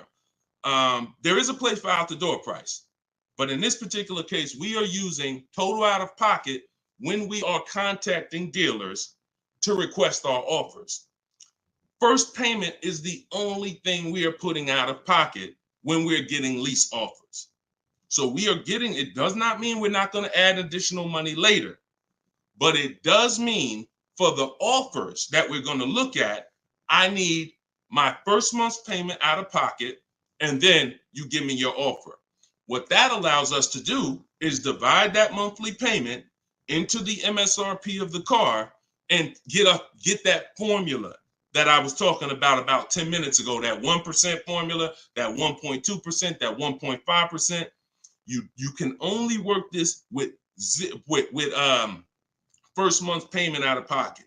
So we dictate how we want the quotes. And if somebody says, hey, 2,000 down, you're still going to come back to them and say, hey, please resubmit the quote to me with only first month's payment total out of pocket.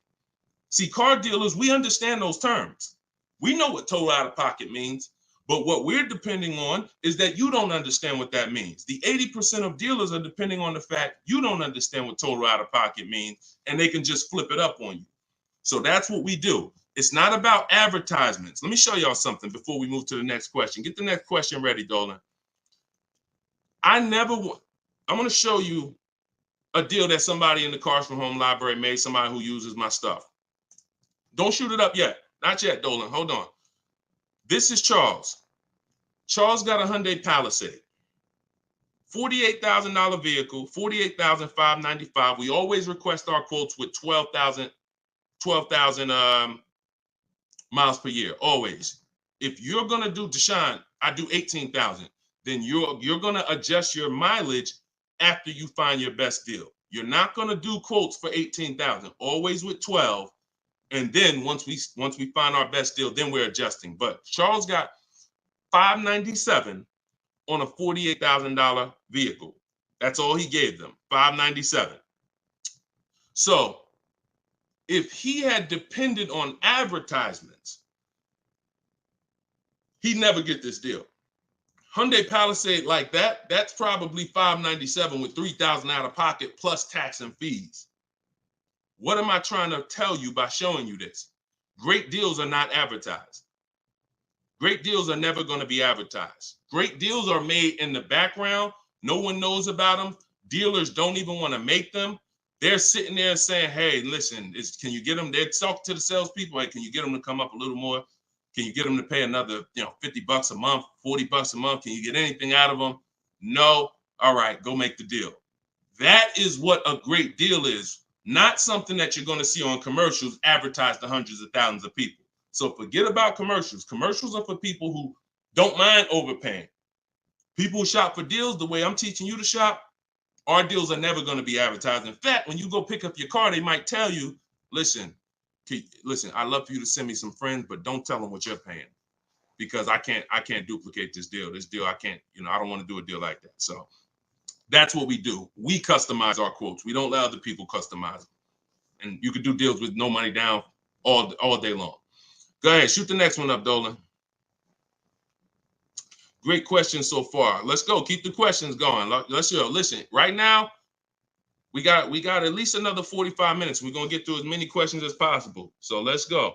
This one's from Instagram. How can a person with not great credit get a good deal? You got to understand, if you don't have great credit, the only thing you should be overpaying for is interest. You got to separate your car from the loan. Your bad credit or your not perfect credit is between you and the person lending you money. Not between you and the dealer. Not between you and you're sitting around and you've been in a car dealer. Who's experienced this? Matter of fact, don't say if you've experienced this. But I know some of you have, and I know, millions of people have. You go in at 9 a.m. to the dealership, you find your car, you don't have great credit.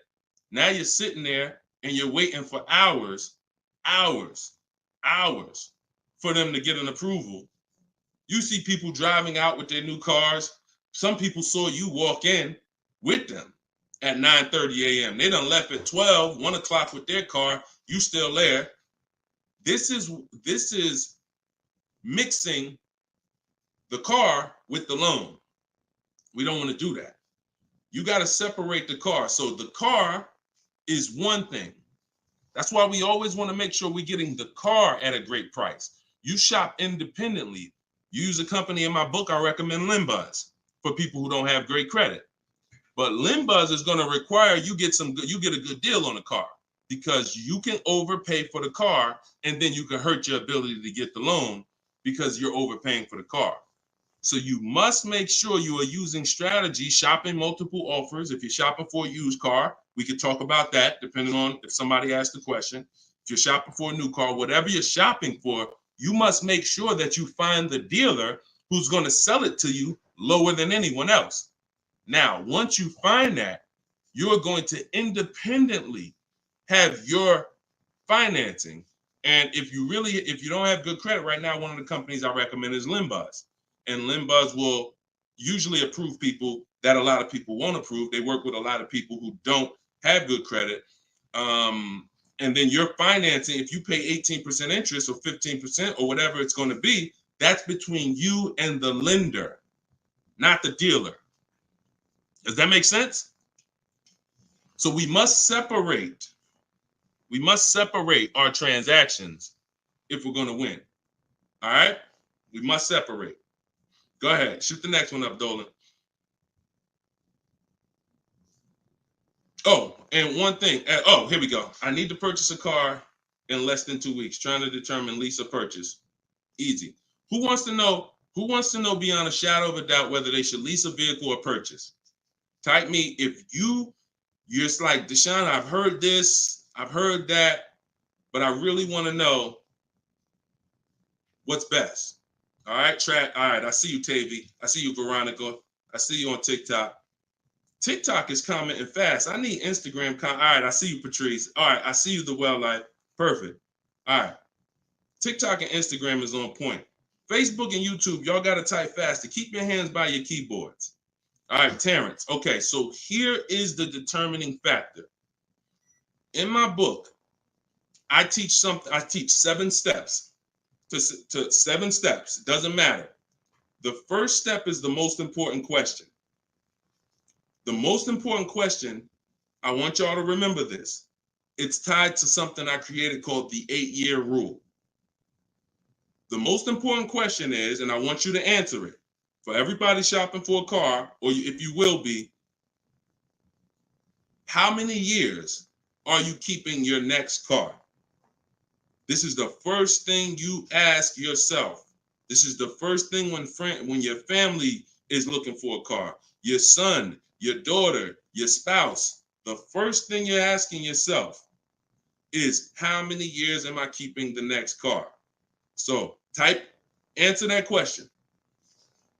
What you're going to see is you're now, if you're learning from me and you're going to use what I'm teaching you, it's going to be a system.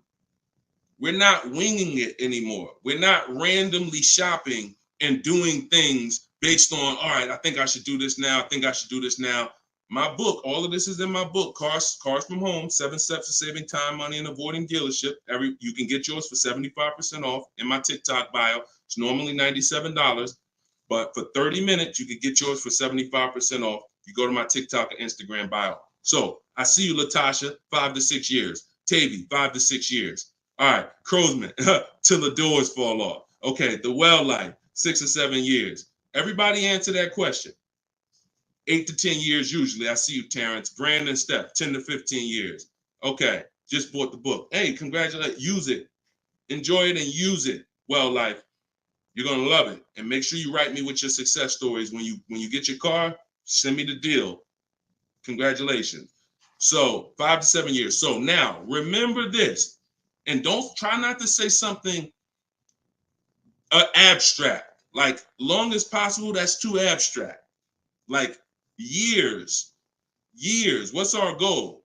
8, 10, 15 till it doesn't drive anymore. Whatever. We want to get a clear picture. Here's why. This is going to be your first step from now on when you are car shopping. Asking yourself this question.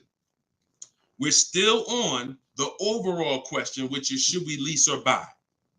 That's the question we're on overall. Now I'm going to show y'all something that's going to help you understand why we asked this question first, and it's the depreciation scale. So I'm going to use this for you to understand. When you buy a car today, if I put a $30,000 car outside your house right now, if you didn't drive it, you don't drive it 1 mile, is that car worth $30,000 a year from now? You never touched it. You never touched it. Is that car worth $30,000 a year from now? Exactly, Dominic. No. Okay, Veronica. No. Okay, Crowsman. No. So we understand Wu-Tang Land. No. That's your first lesson on depreciation. That's something called the unseen expense. This is the expense most people are not trained to see. That's why they buy their cars and think, oh, I could just drive as much as I want, and it doesn't matter. I'm not paying for the miles. You are paying for the miles. Let's go deeper with this lesson. Now, if you don't drive it 1 mile, we all agree it was worth $30,000. A year later, it's probably worth $25,000. We didn't touch it.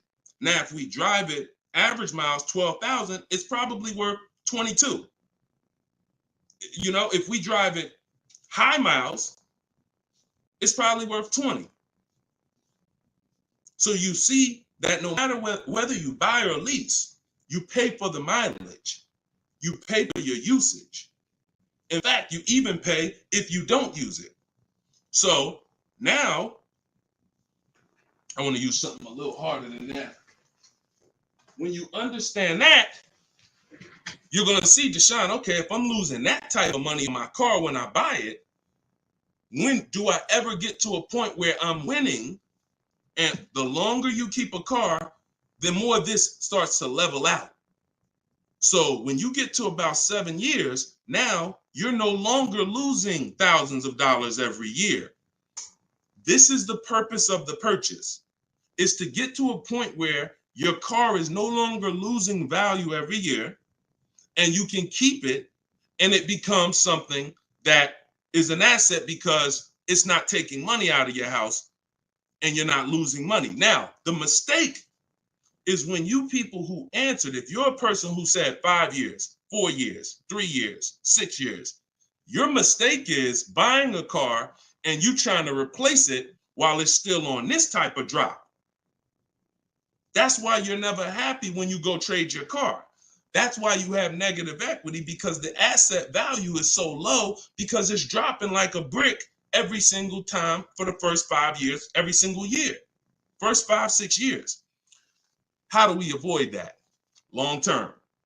So every one of you that said, Deshone, 8 years, 10 years, you should be purchasing. Deshone, what if I'm not keeping it that long? You should be shopping for leases. because you cannot compare. Look at Danielle. Look at Danielle. Danielle's lease deal, she got $44,000 Audi A3. She's paying $550 a month. No money down. That same car, if she bought it, would be $900 a month. Every $5,000, some of you know, is about $100 a month on a 5-year loan. Depends on what the interest rate is.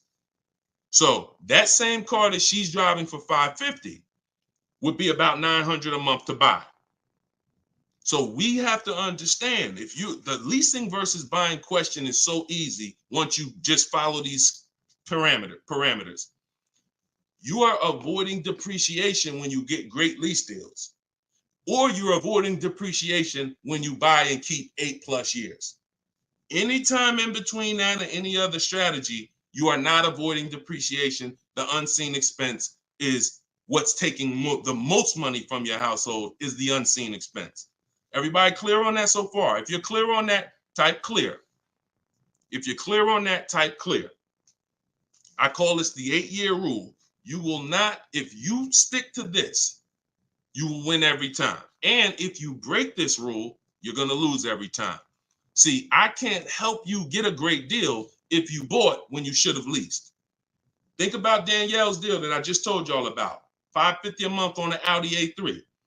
Even the person who bought and they were paying $900 a month, even if they saved another $5,000, got a ridiculous deal off the car, which we could get. We help you get the best deal. That's no problem. But if you bought it, you're still $8-something a month.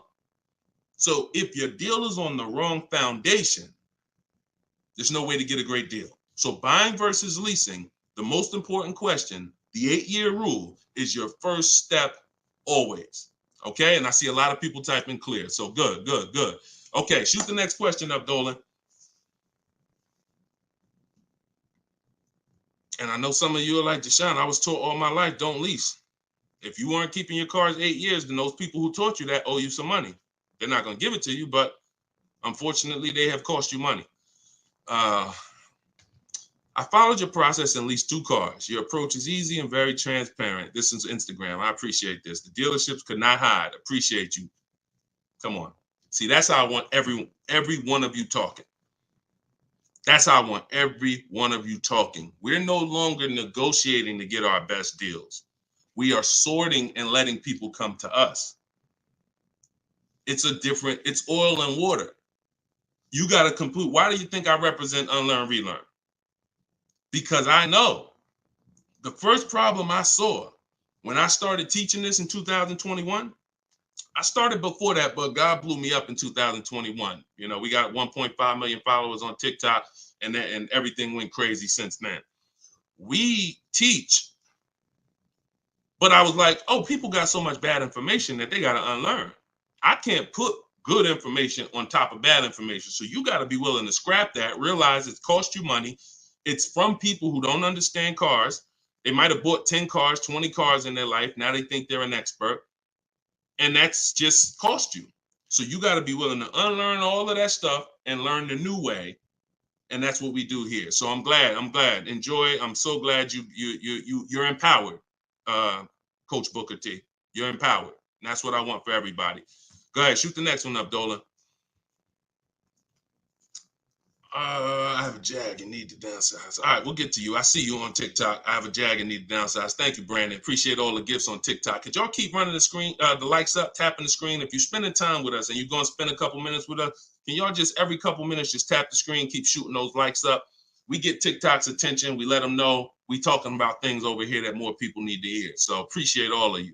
I see you already. All right, this one's from TikTok. How long can you keep a car when you lease? Asking with miles. 3 years. 3 years. We don't do 4-year lease deals. Stay away from 4-year lease deals. When you are getting your offers, and we do this online, so we go direct to the dealer site. We don't go through a third party because they pay for those leads. We don't want anything that drives the cost up when it comes to us. We go direct to the dealer's websites. In my book, I have a link to all the dealer's websites. I teach you how to do a radius search, and it takes about 15 minutes to contact 25 dealers, because when we shop for new cars and leases, we use something I created called the 25 to 5 strategy. So we're going to connect with 25 dealers online. and then we're going to get 5 to 7 quotes from that. So we're going direct to the dealer's website. That also allows us to shop out of 25 dealers' inventories, because 1 or 2 dealers is not enough. They might not have what you're looking for. Now you're at the mercy of who has what you're looking for. When we connect with 25, we're typically going to be able to get 5 to 7 offers from that.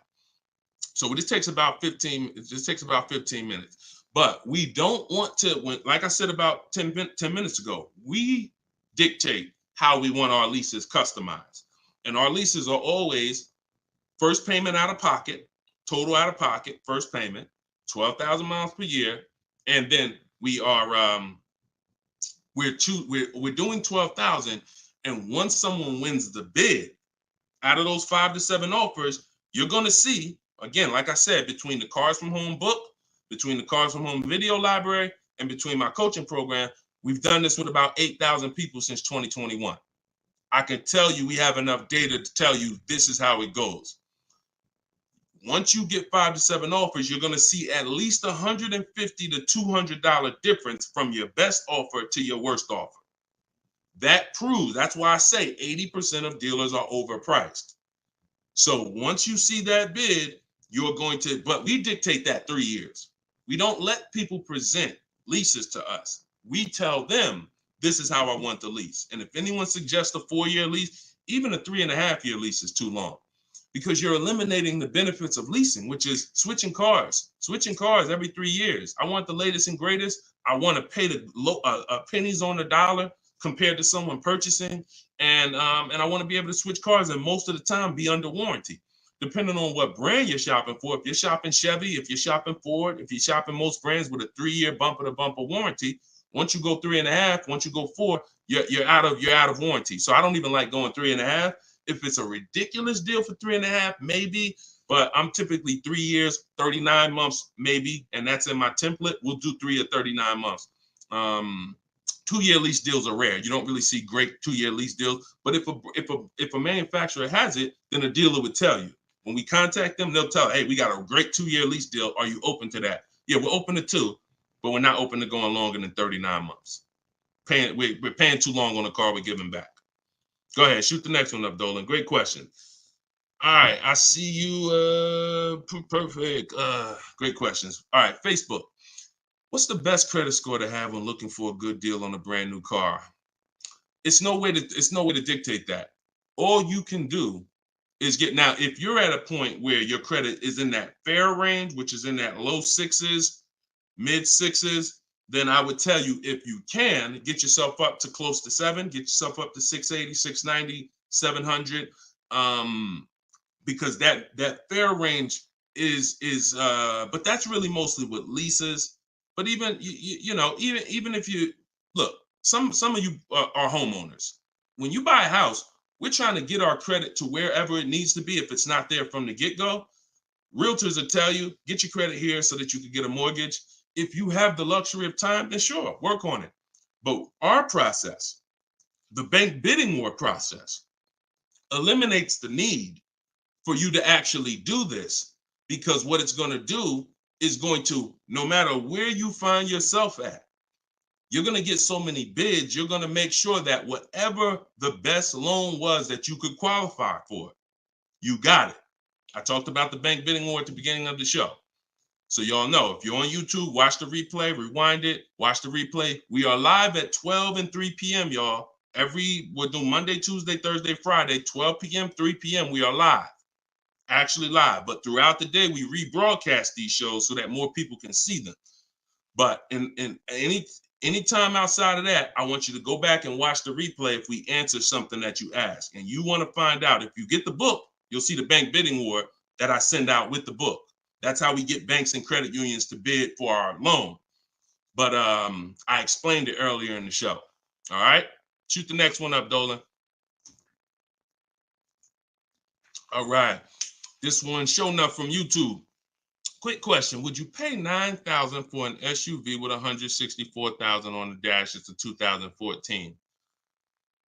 All right, so great YouTube name and picture. Shout out to The Last Dragon. No. Well, look, it's car specific. When we shop for used cars, who's going to be shopping for a used car? Type a letter U. I want y'all to listen up. We use a process called the multiple marketplace strategy.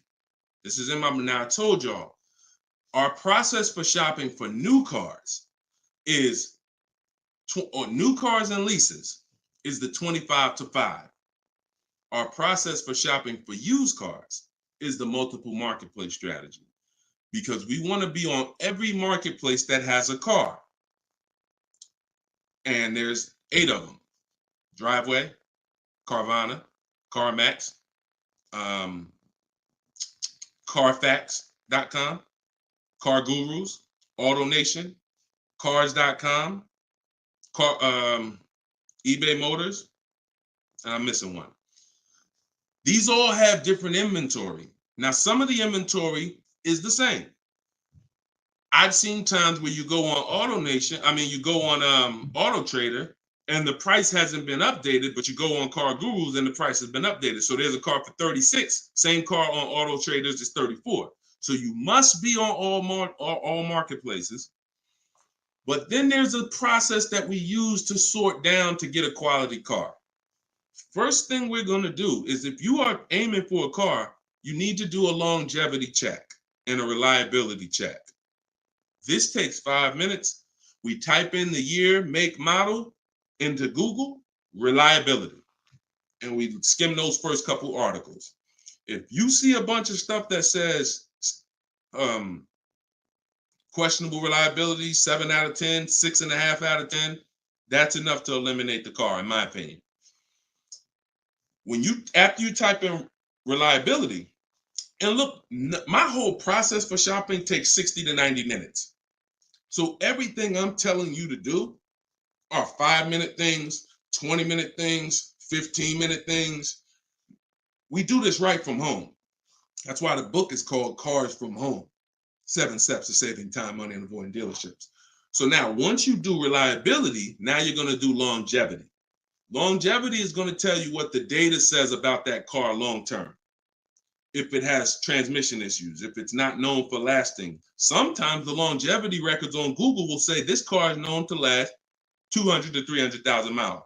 So that's the first thing. Thank you, Mr. Super. I see you. That's the first thing. Before we even look at a car and consider it, we got to make sure we do that 5-minute check. Now, once we move past that, now we're moving into our process of sorting down, because we could have a good car with good data, but we could get a bad car based on the previous owners. So first thing we're looking at is the Carfax. Carfax. We want to know what that title's like. Is it salvage? Is it rental? Is it frame damage? Is it rebuilt? Eliminating those. Now we're moving on to service records. This is the biggest indicator, in my opinion, on if a car was taken care of. It's not title history. It's not accident history. It's service records. Service records. So if I see a car and I see that the service has been done year by year, whether it's a one owner, and I can see every couple thousand miles, service. Great indicator. Great indicator. Opposite is also true. Hold on, Darryl, it's in my TikTok bio. You won't leave the broadcast. He said, how do I get the book? Go to my TikTok bio, click that link. You'll see a link for 75% off for 30 minutes. Grab your copy. It'll be in your inbox in a couple minutes. Okay? And everybody who's on here, you can get your copy for 75% off my new digital book. And I do updates. So anything changes in the market, I update it so that it stays fresh, it stays relevant. So once we move past service records, now we're moving to accident history. Now, all accidents aren't created equal. If you see an accident and it says airbags deployed, that's a deal breaker for me. If you see an accident and it says vehicle towed, that's a deal breaker for me. If you see an accident and it says vehicle drivable, minor accident, that's not a deal breaker for me. Depending on, I'll put it in my top 5. Doesn't mean it's going to be the one that wins, but I will put it in my top 5, top 7. So these are the things that you're looking for when you actually are shopping, trying to make sure the car is good. It's not just the year. It's not just the price. Forget about that. That comes later. It's not the mileage. Those things come first to dictate, is this a good car? Car could have 60,000 miles on it. If it has bad title history, bad accident history, no service records, it's a trouble car. So that's the system. As I said, everything I want you to do from now on is shop with a system. So you are not winging it anymore. You follow those systems. Again, there's no guarantees. But if you have a strategy and you're like, okay, I'm taking the steps to do my best to make sure that whatever I put my money in, I've done the due diligence, 9 times out of 10, you're going to win versus just winging it. Okay, great question. Great question. Shoot the next one up, Dolan. Oh, by the way, I teach a strategy where you might not know. I'm getting ready to give y'all some game. The whole show is game, but I'm gonna get ready to give y'all one of my secret strategies. It's in my book. I got a lot of stuff in my book. A lot of stuff. But a lot of you don't know when you're on these marketplaces. Keep that question ready. We're gonna go to that next one in 2 seconds. That Carfax, many dealers have agreements with Carfax. So when you're on these marketplaces, you might see Carfax, they'll try to sell you a Carfax. What we do is we bypass we'll go to the dealer's website and we'll see if they have a free Carfax there. Because if that dealer has an agreement with Carfax, that means every car in their inventory, they'll be able to get a Carfax on the dealer's website. I told you, we use Carfax because Carfax is the only one right now that shows service records. The other auto check does not show service records. And I will not buy a car, and I would not suggest you ever buy a car without seeing service records. All right? That's what we do. Go ahead, shoot the next one up, Dolan. What does residual amount mean? Well, that's the amount that okay, so let's say when you lease, there's a percentage you pay for, and there's a back-end percentage. The back-end percentage is what they want the car back for, and they're going to sell it and, make money. Now, we'll see if we can sell it. We always see if we can sell a lease, if we can make money. We do an equity assessment at the end, but the residual amount, let's just say the car is broken into 2 halves. 40% is what you're going to pay for, and you're going to pay interest on that 40%. And then the 60% is what's left, and that goes back. That's what happens when the dealer comes back. That's when you give it back to the bank, not the dealership. That doesn't matter to us. We do not shop based on residual values, money factors. We do not shop based on that. We get bids because we can't control that. I've had people in the years come in, Wall Street finance guys come in with their finance calculators, asking me the money factor. And when I give them the money factor, we're converting it to an interest rate multiplied by 2,400. And they're like, okay, they're doing all this math and it's not going to help them because all they're doing is one-to-one negotiating. You don't get your best deal doing one-to-one negotiating. You get your best deal by making multiple dealers submit offers and bids. So you can know the residual all you want. You don't know the rebates. What if there's no rebates? You don't know that.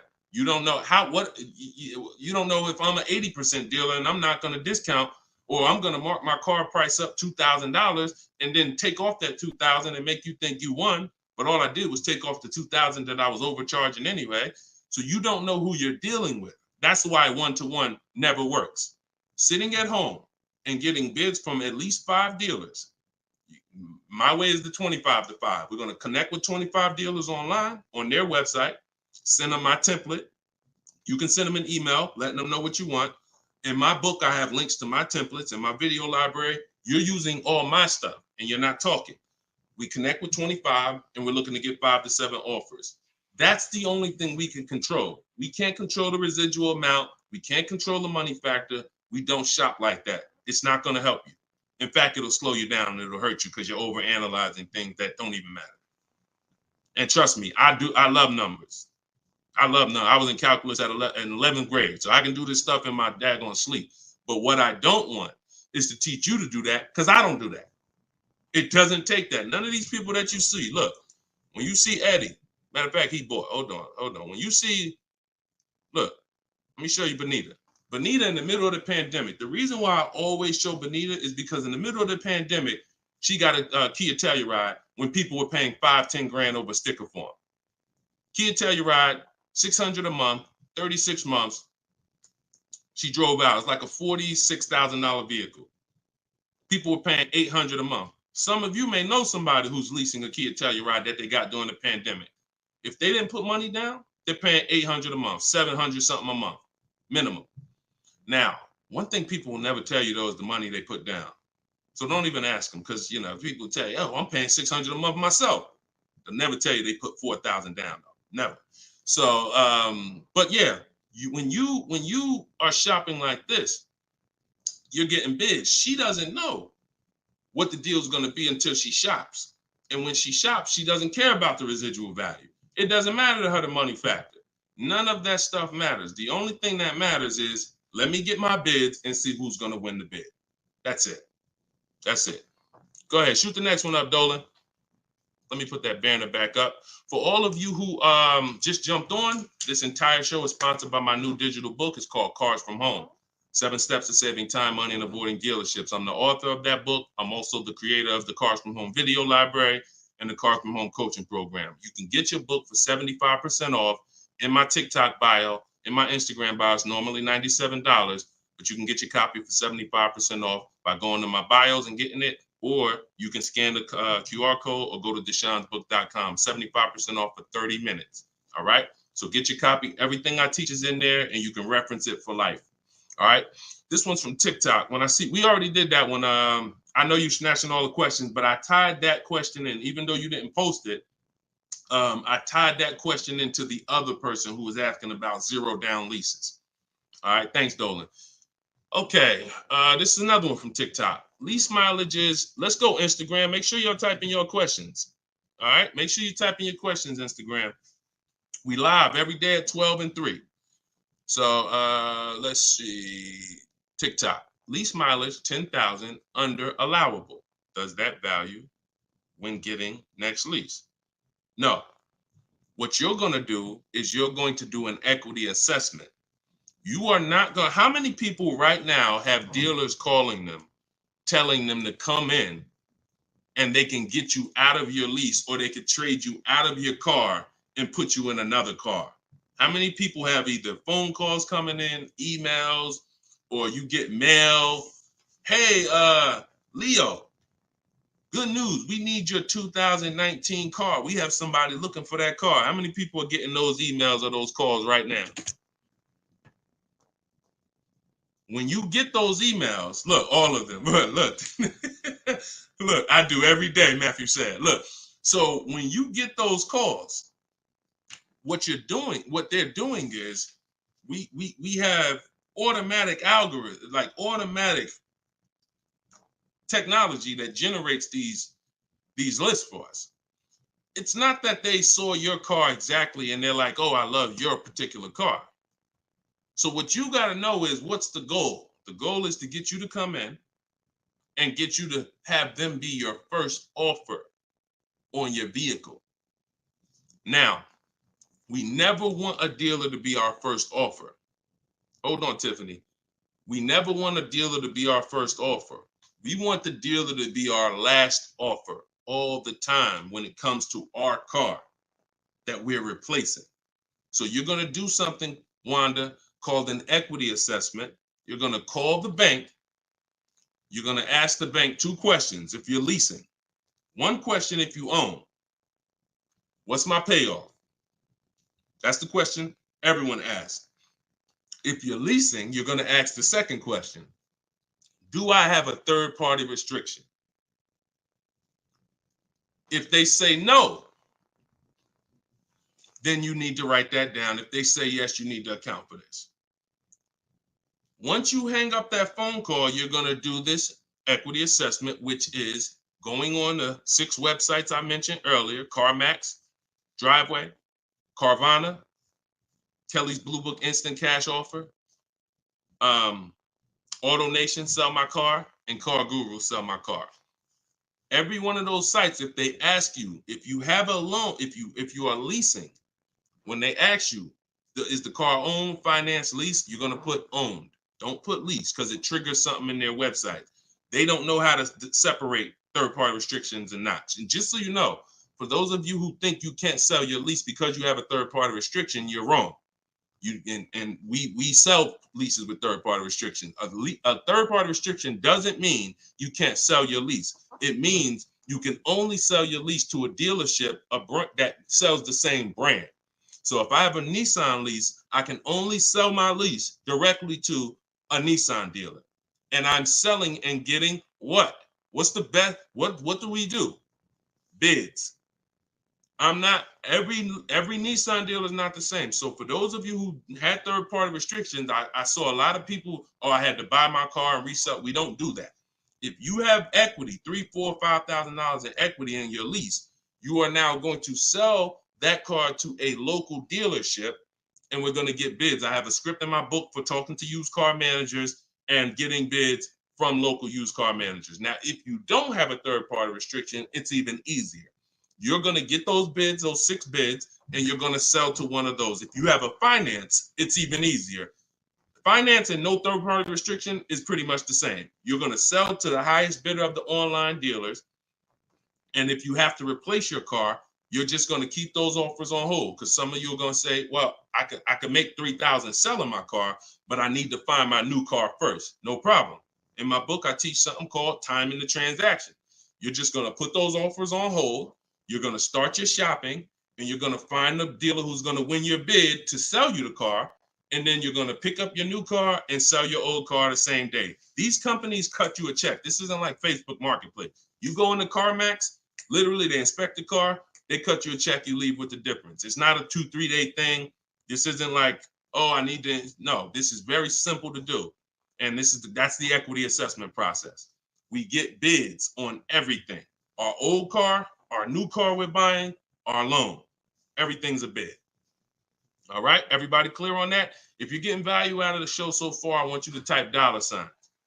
If you're getting value out of the show so far, type $signs in the comments. I want to make sure that we're getting value out of what we're talking about. And then we're going to go to Tiffany's question. All right, I see you, Brandon. All right, perfect. All right, I see you, Denise. I see you, Terrence. I see you, user 977-163-105-3712. I see you, the Wildlife Diva. Perfect. 36 Chambers. Richard, I see you. Perfect. All right. Wonderful. All right. Shoot. Can you pull Tiffany's question up? I purchased the book and reviewed the email. How it hasn't downloaded since I did something wrong. Dominic, just as soon as you purchase the book, I give you a support email. Don't DM, because we have 2 million followers. We're blessed, thank God. DMs, we get hundreds of DMs. You get a support email. Let me know if you got it. And then just, if there's anything, we'll get you the book. We'll send it to you manually. Okay. So just hit me with that. Just make sure you got it. All right. So Tiffany said, this is from TikTok, would you finance your lease at the end?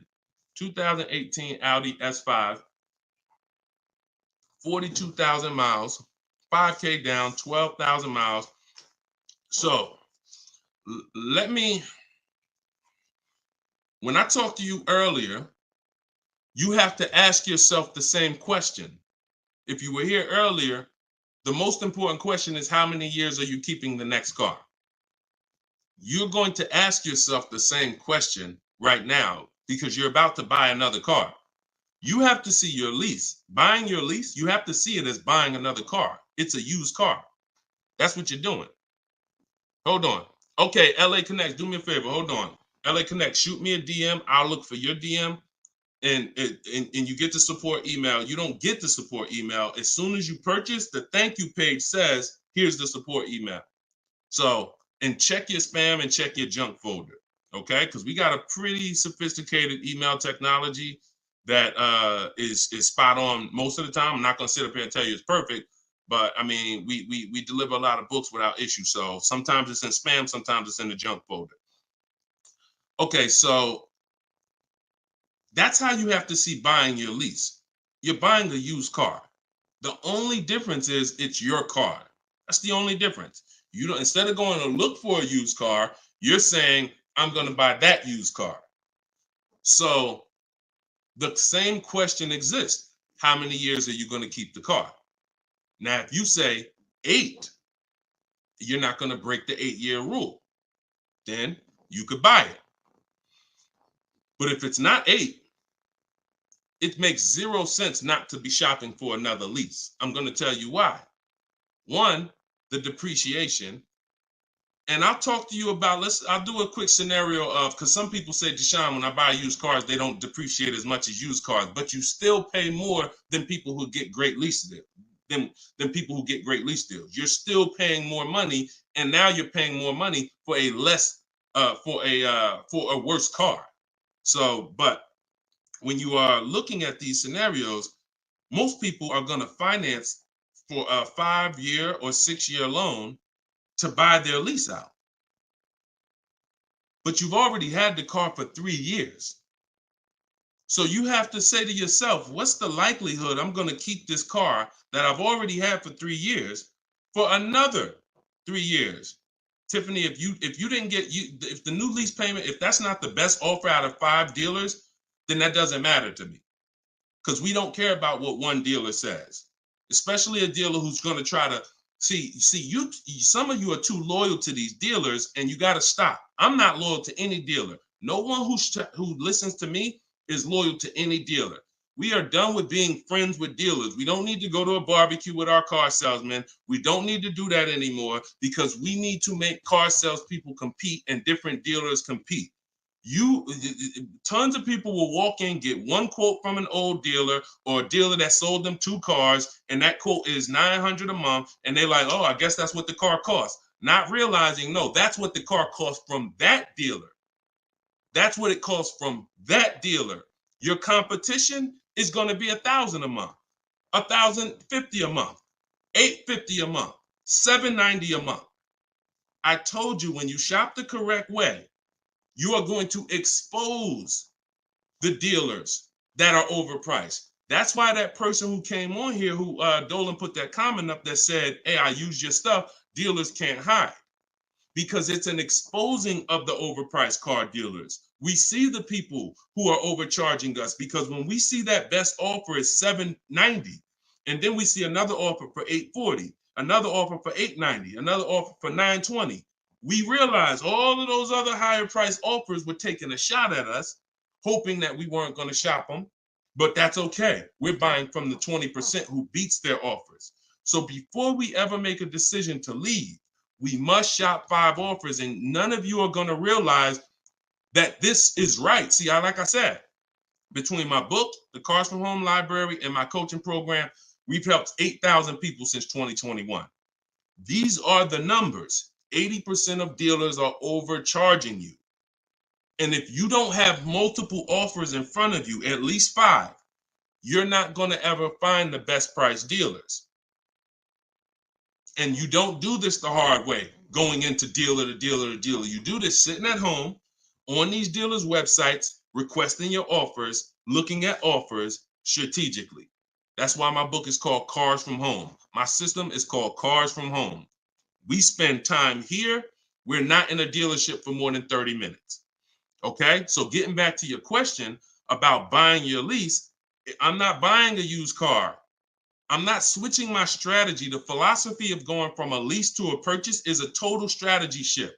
That means I'm going from a short-term person who doesn't like maintenance, who doesn't want to put more long-term, who doesn't want to keep a car long-term. I want to be under warranty most of the time. I want to drive cars for pennies on the dollar, compared to people who buy. Now I'm switching that to become a long-term person, because there's a different set of values when you're buying cars for 8 to 10 years to 12 years. That means I'm going to pay off my car. I'm going to get to the point where it's not depreciating a lot anymore. I don't care about having the latest and greatest. Once my car is paid off, I just got a car that's 7, 8 years, 9 years old, but I'm going to keep it in my family for a long time, and I'm going to win that way. I'm going to win by having that car 10 years. The longer I keep it, the less I paid for it. If I keep a car 15 years, the less I paid for it. I keep it 12 years, the less I paid for it. So it's 2 sides of the spectrum. That's why when you buy your lease, you're going from one mindset to an entirely different mindset of buying a used car.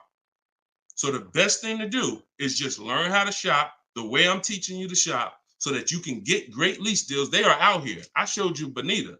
Bonita got a great lease deal middle of the pandemic.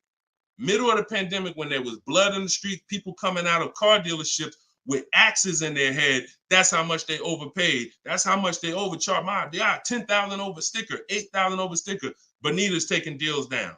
We've been doing this, but the only way you're going to get great deals is to stop shopping the way they want you to shop and start shopping the way you should shop, which is being in control, making people bid for your business. And you're going to get entirely different results. You're going to realize, dang, these dealers have been overcharging me. That's perfect. That's perfect. All right, go ahead, Dolan. Shoot the next one up. We got a couple more minutes. Try to get through as many as possible. All right, this one's from Instagram. I'm reaching out to dealers. Point.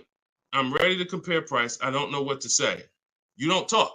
If you're doing it my way, you should be on their email. Now, if you're doing it the manual way, which I'm not even going to teach anymore. I used to say on some of the older broadcasts, I would say call, talk to a sales manager.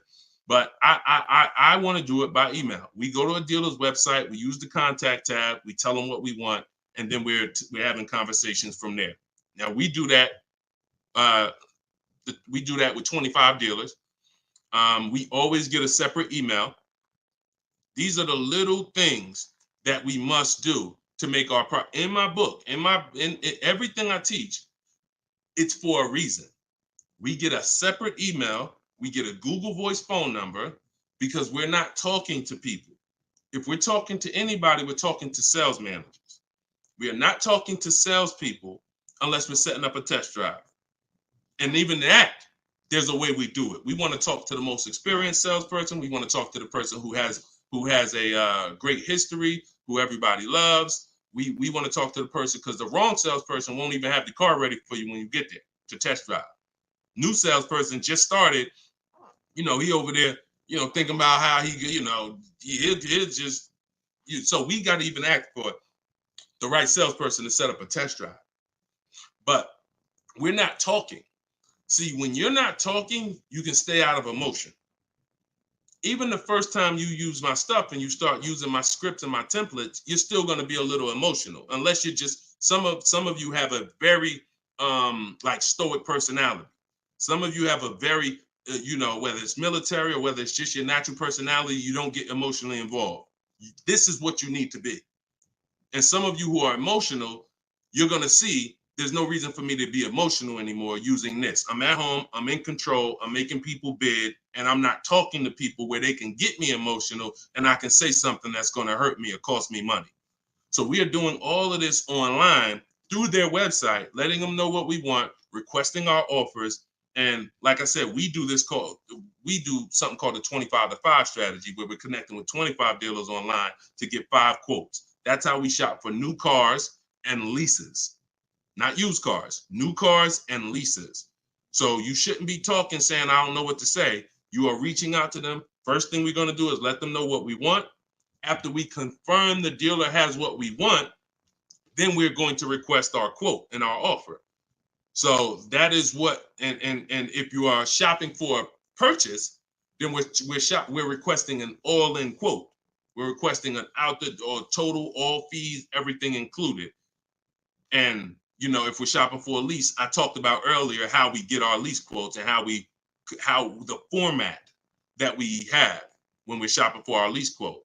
So my book is $24 if you get it at the 75% off. In that book is my scripts. In that book is my templates where you fill in your information, you fill in the car you want, and I walk you through my entire process. I also have replies in there because there's going to be things that they say. These are trained people you're dealing with. We deal with trained salespeople. So when you are reaching out to them, they're going to say things like, hey, when can you come in? Hey, okay, I'm handling my entire process from home. And then you always end with a question. All my scripts end with a question. You should always end your email with a question, not a statement. So if they say, hey, we only car shop, we only give quotes in person. Okay, well, no other dealer that I'm talking to has said that. Should I remove you from my list, or are you gonna present an offer? Always a question, because you bounce the ball back to them. So all of my scripts and my replies are in there. This is what, and there's, but you need to keep the conversation on your agenda. You're having a conversation online with these dealers. And That's why I say separate email, Google Voice number, dedicated, locked in. You don't want a bunch of car dealers' emails mixed in your personal email. It's just, that's not how we do it. That's going to mess you up. We do not do it like that. That'll confuse you. Now you're missing emails and all of that. Separate email. All right. Go ahead. Denise is asking, can you answer my question? I want to know if I have options. Can you find Denise's question from TikTok? Dolan? You see Denise's question? Give her a second. Thoughts on, while you do that, I'm going to enter this thoughts on leasing a Tesla. There's no price negotiation. There's no price negotiation. So there's no reason to get bids. You can't get bids on Tesla. Keep that up. I'm gonna get to that right after this. This is a short answer. What you need to do when you're leasing a Tesla is total out of pocket, first month payment, 12,000 miles per year. Divide the monthly payment into the MSRP, like I said. And if it's over 1.5%, you're paying too much for a car you're giving back. So we still need to know if the lease deal's good. Doesn't matter. Even if it's no negotiations. Plenty of people out there that got bad lease programs that are dependent on people who don't know what a bad lease program is to come in and lease the car. And until we stop leasing those cars at these bad lease programs, when we stop, that's when they'll change. All right. It's always a buyer's market for us. Go ahead. All right. So this one's from Denise. I have a Jag and need to downsize. I'm retired and upside down 14,000.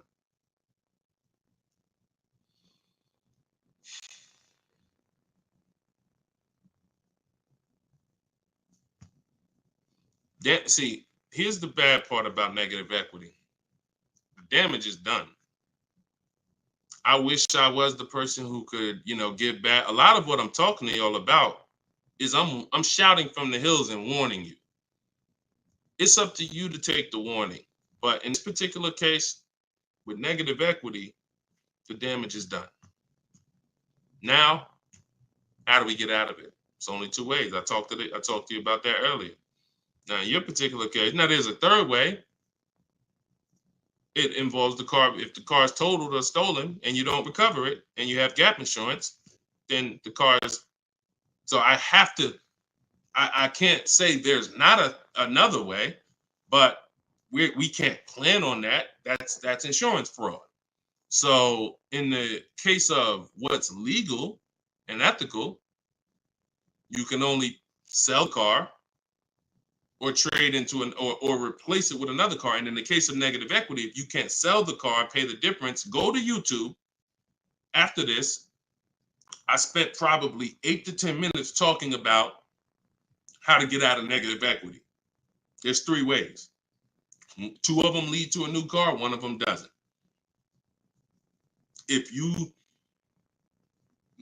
can't use one of the 2 ways, which is paying the difference between what you owe and the highest bidder, then you have to transfer that to another car, in which case you have $14,000. What's your car payment? How much is your car payment?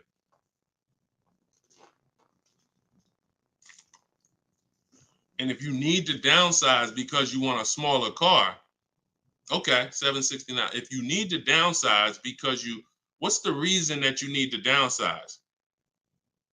Is you need a lower payment, or you just need a smaller car? Lower payment or smaller car?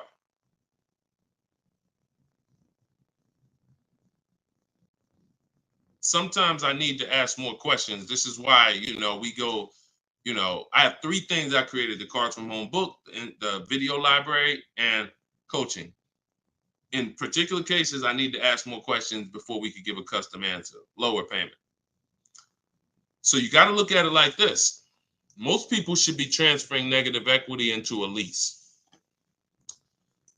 Now, once you actually bring 14,000 over, and your negative equity amount should always be based on you getting the offers. It shouldn't be based on what you think or what a dealer told you the car is worth. So that's one thing. Let's start there. Equity assessment, you need to rewatch the show. You need to see that segment.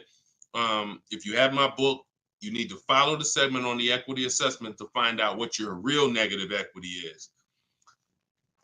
That is on a 39-month lease, bringing that over, you're talking about $14,000. That right there is $358 a month. You know what you possibly could do? Try listing the car on swap a lease. Now, if that payment is good for the car, let me see. Did we? You got a Jag. Depends on if $769 a month. Now watch this. If $769 a month is a good payment for that vehicle, then you can list it on swap a lease, and then you could have someone take over the payment.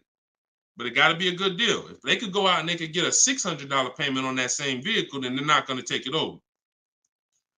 So this is another option for you to consider. Now, if it might even be advantageous to you to list that car and contribute some, you might say, all right, I'll pay $100 and all right, my payment's $769, and I'll pay $100 and somebody take it over for $669. Whatever you need to list it for to get out of it, to have someone take it over, may be advantageous to do until the lease ends.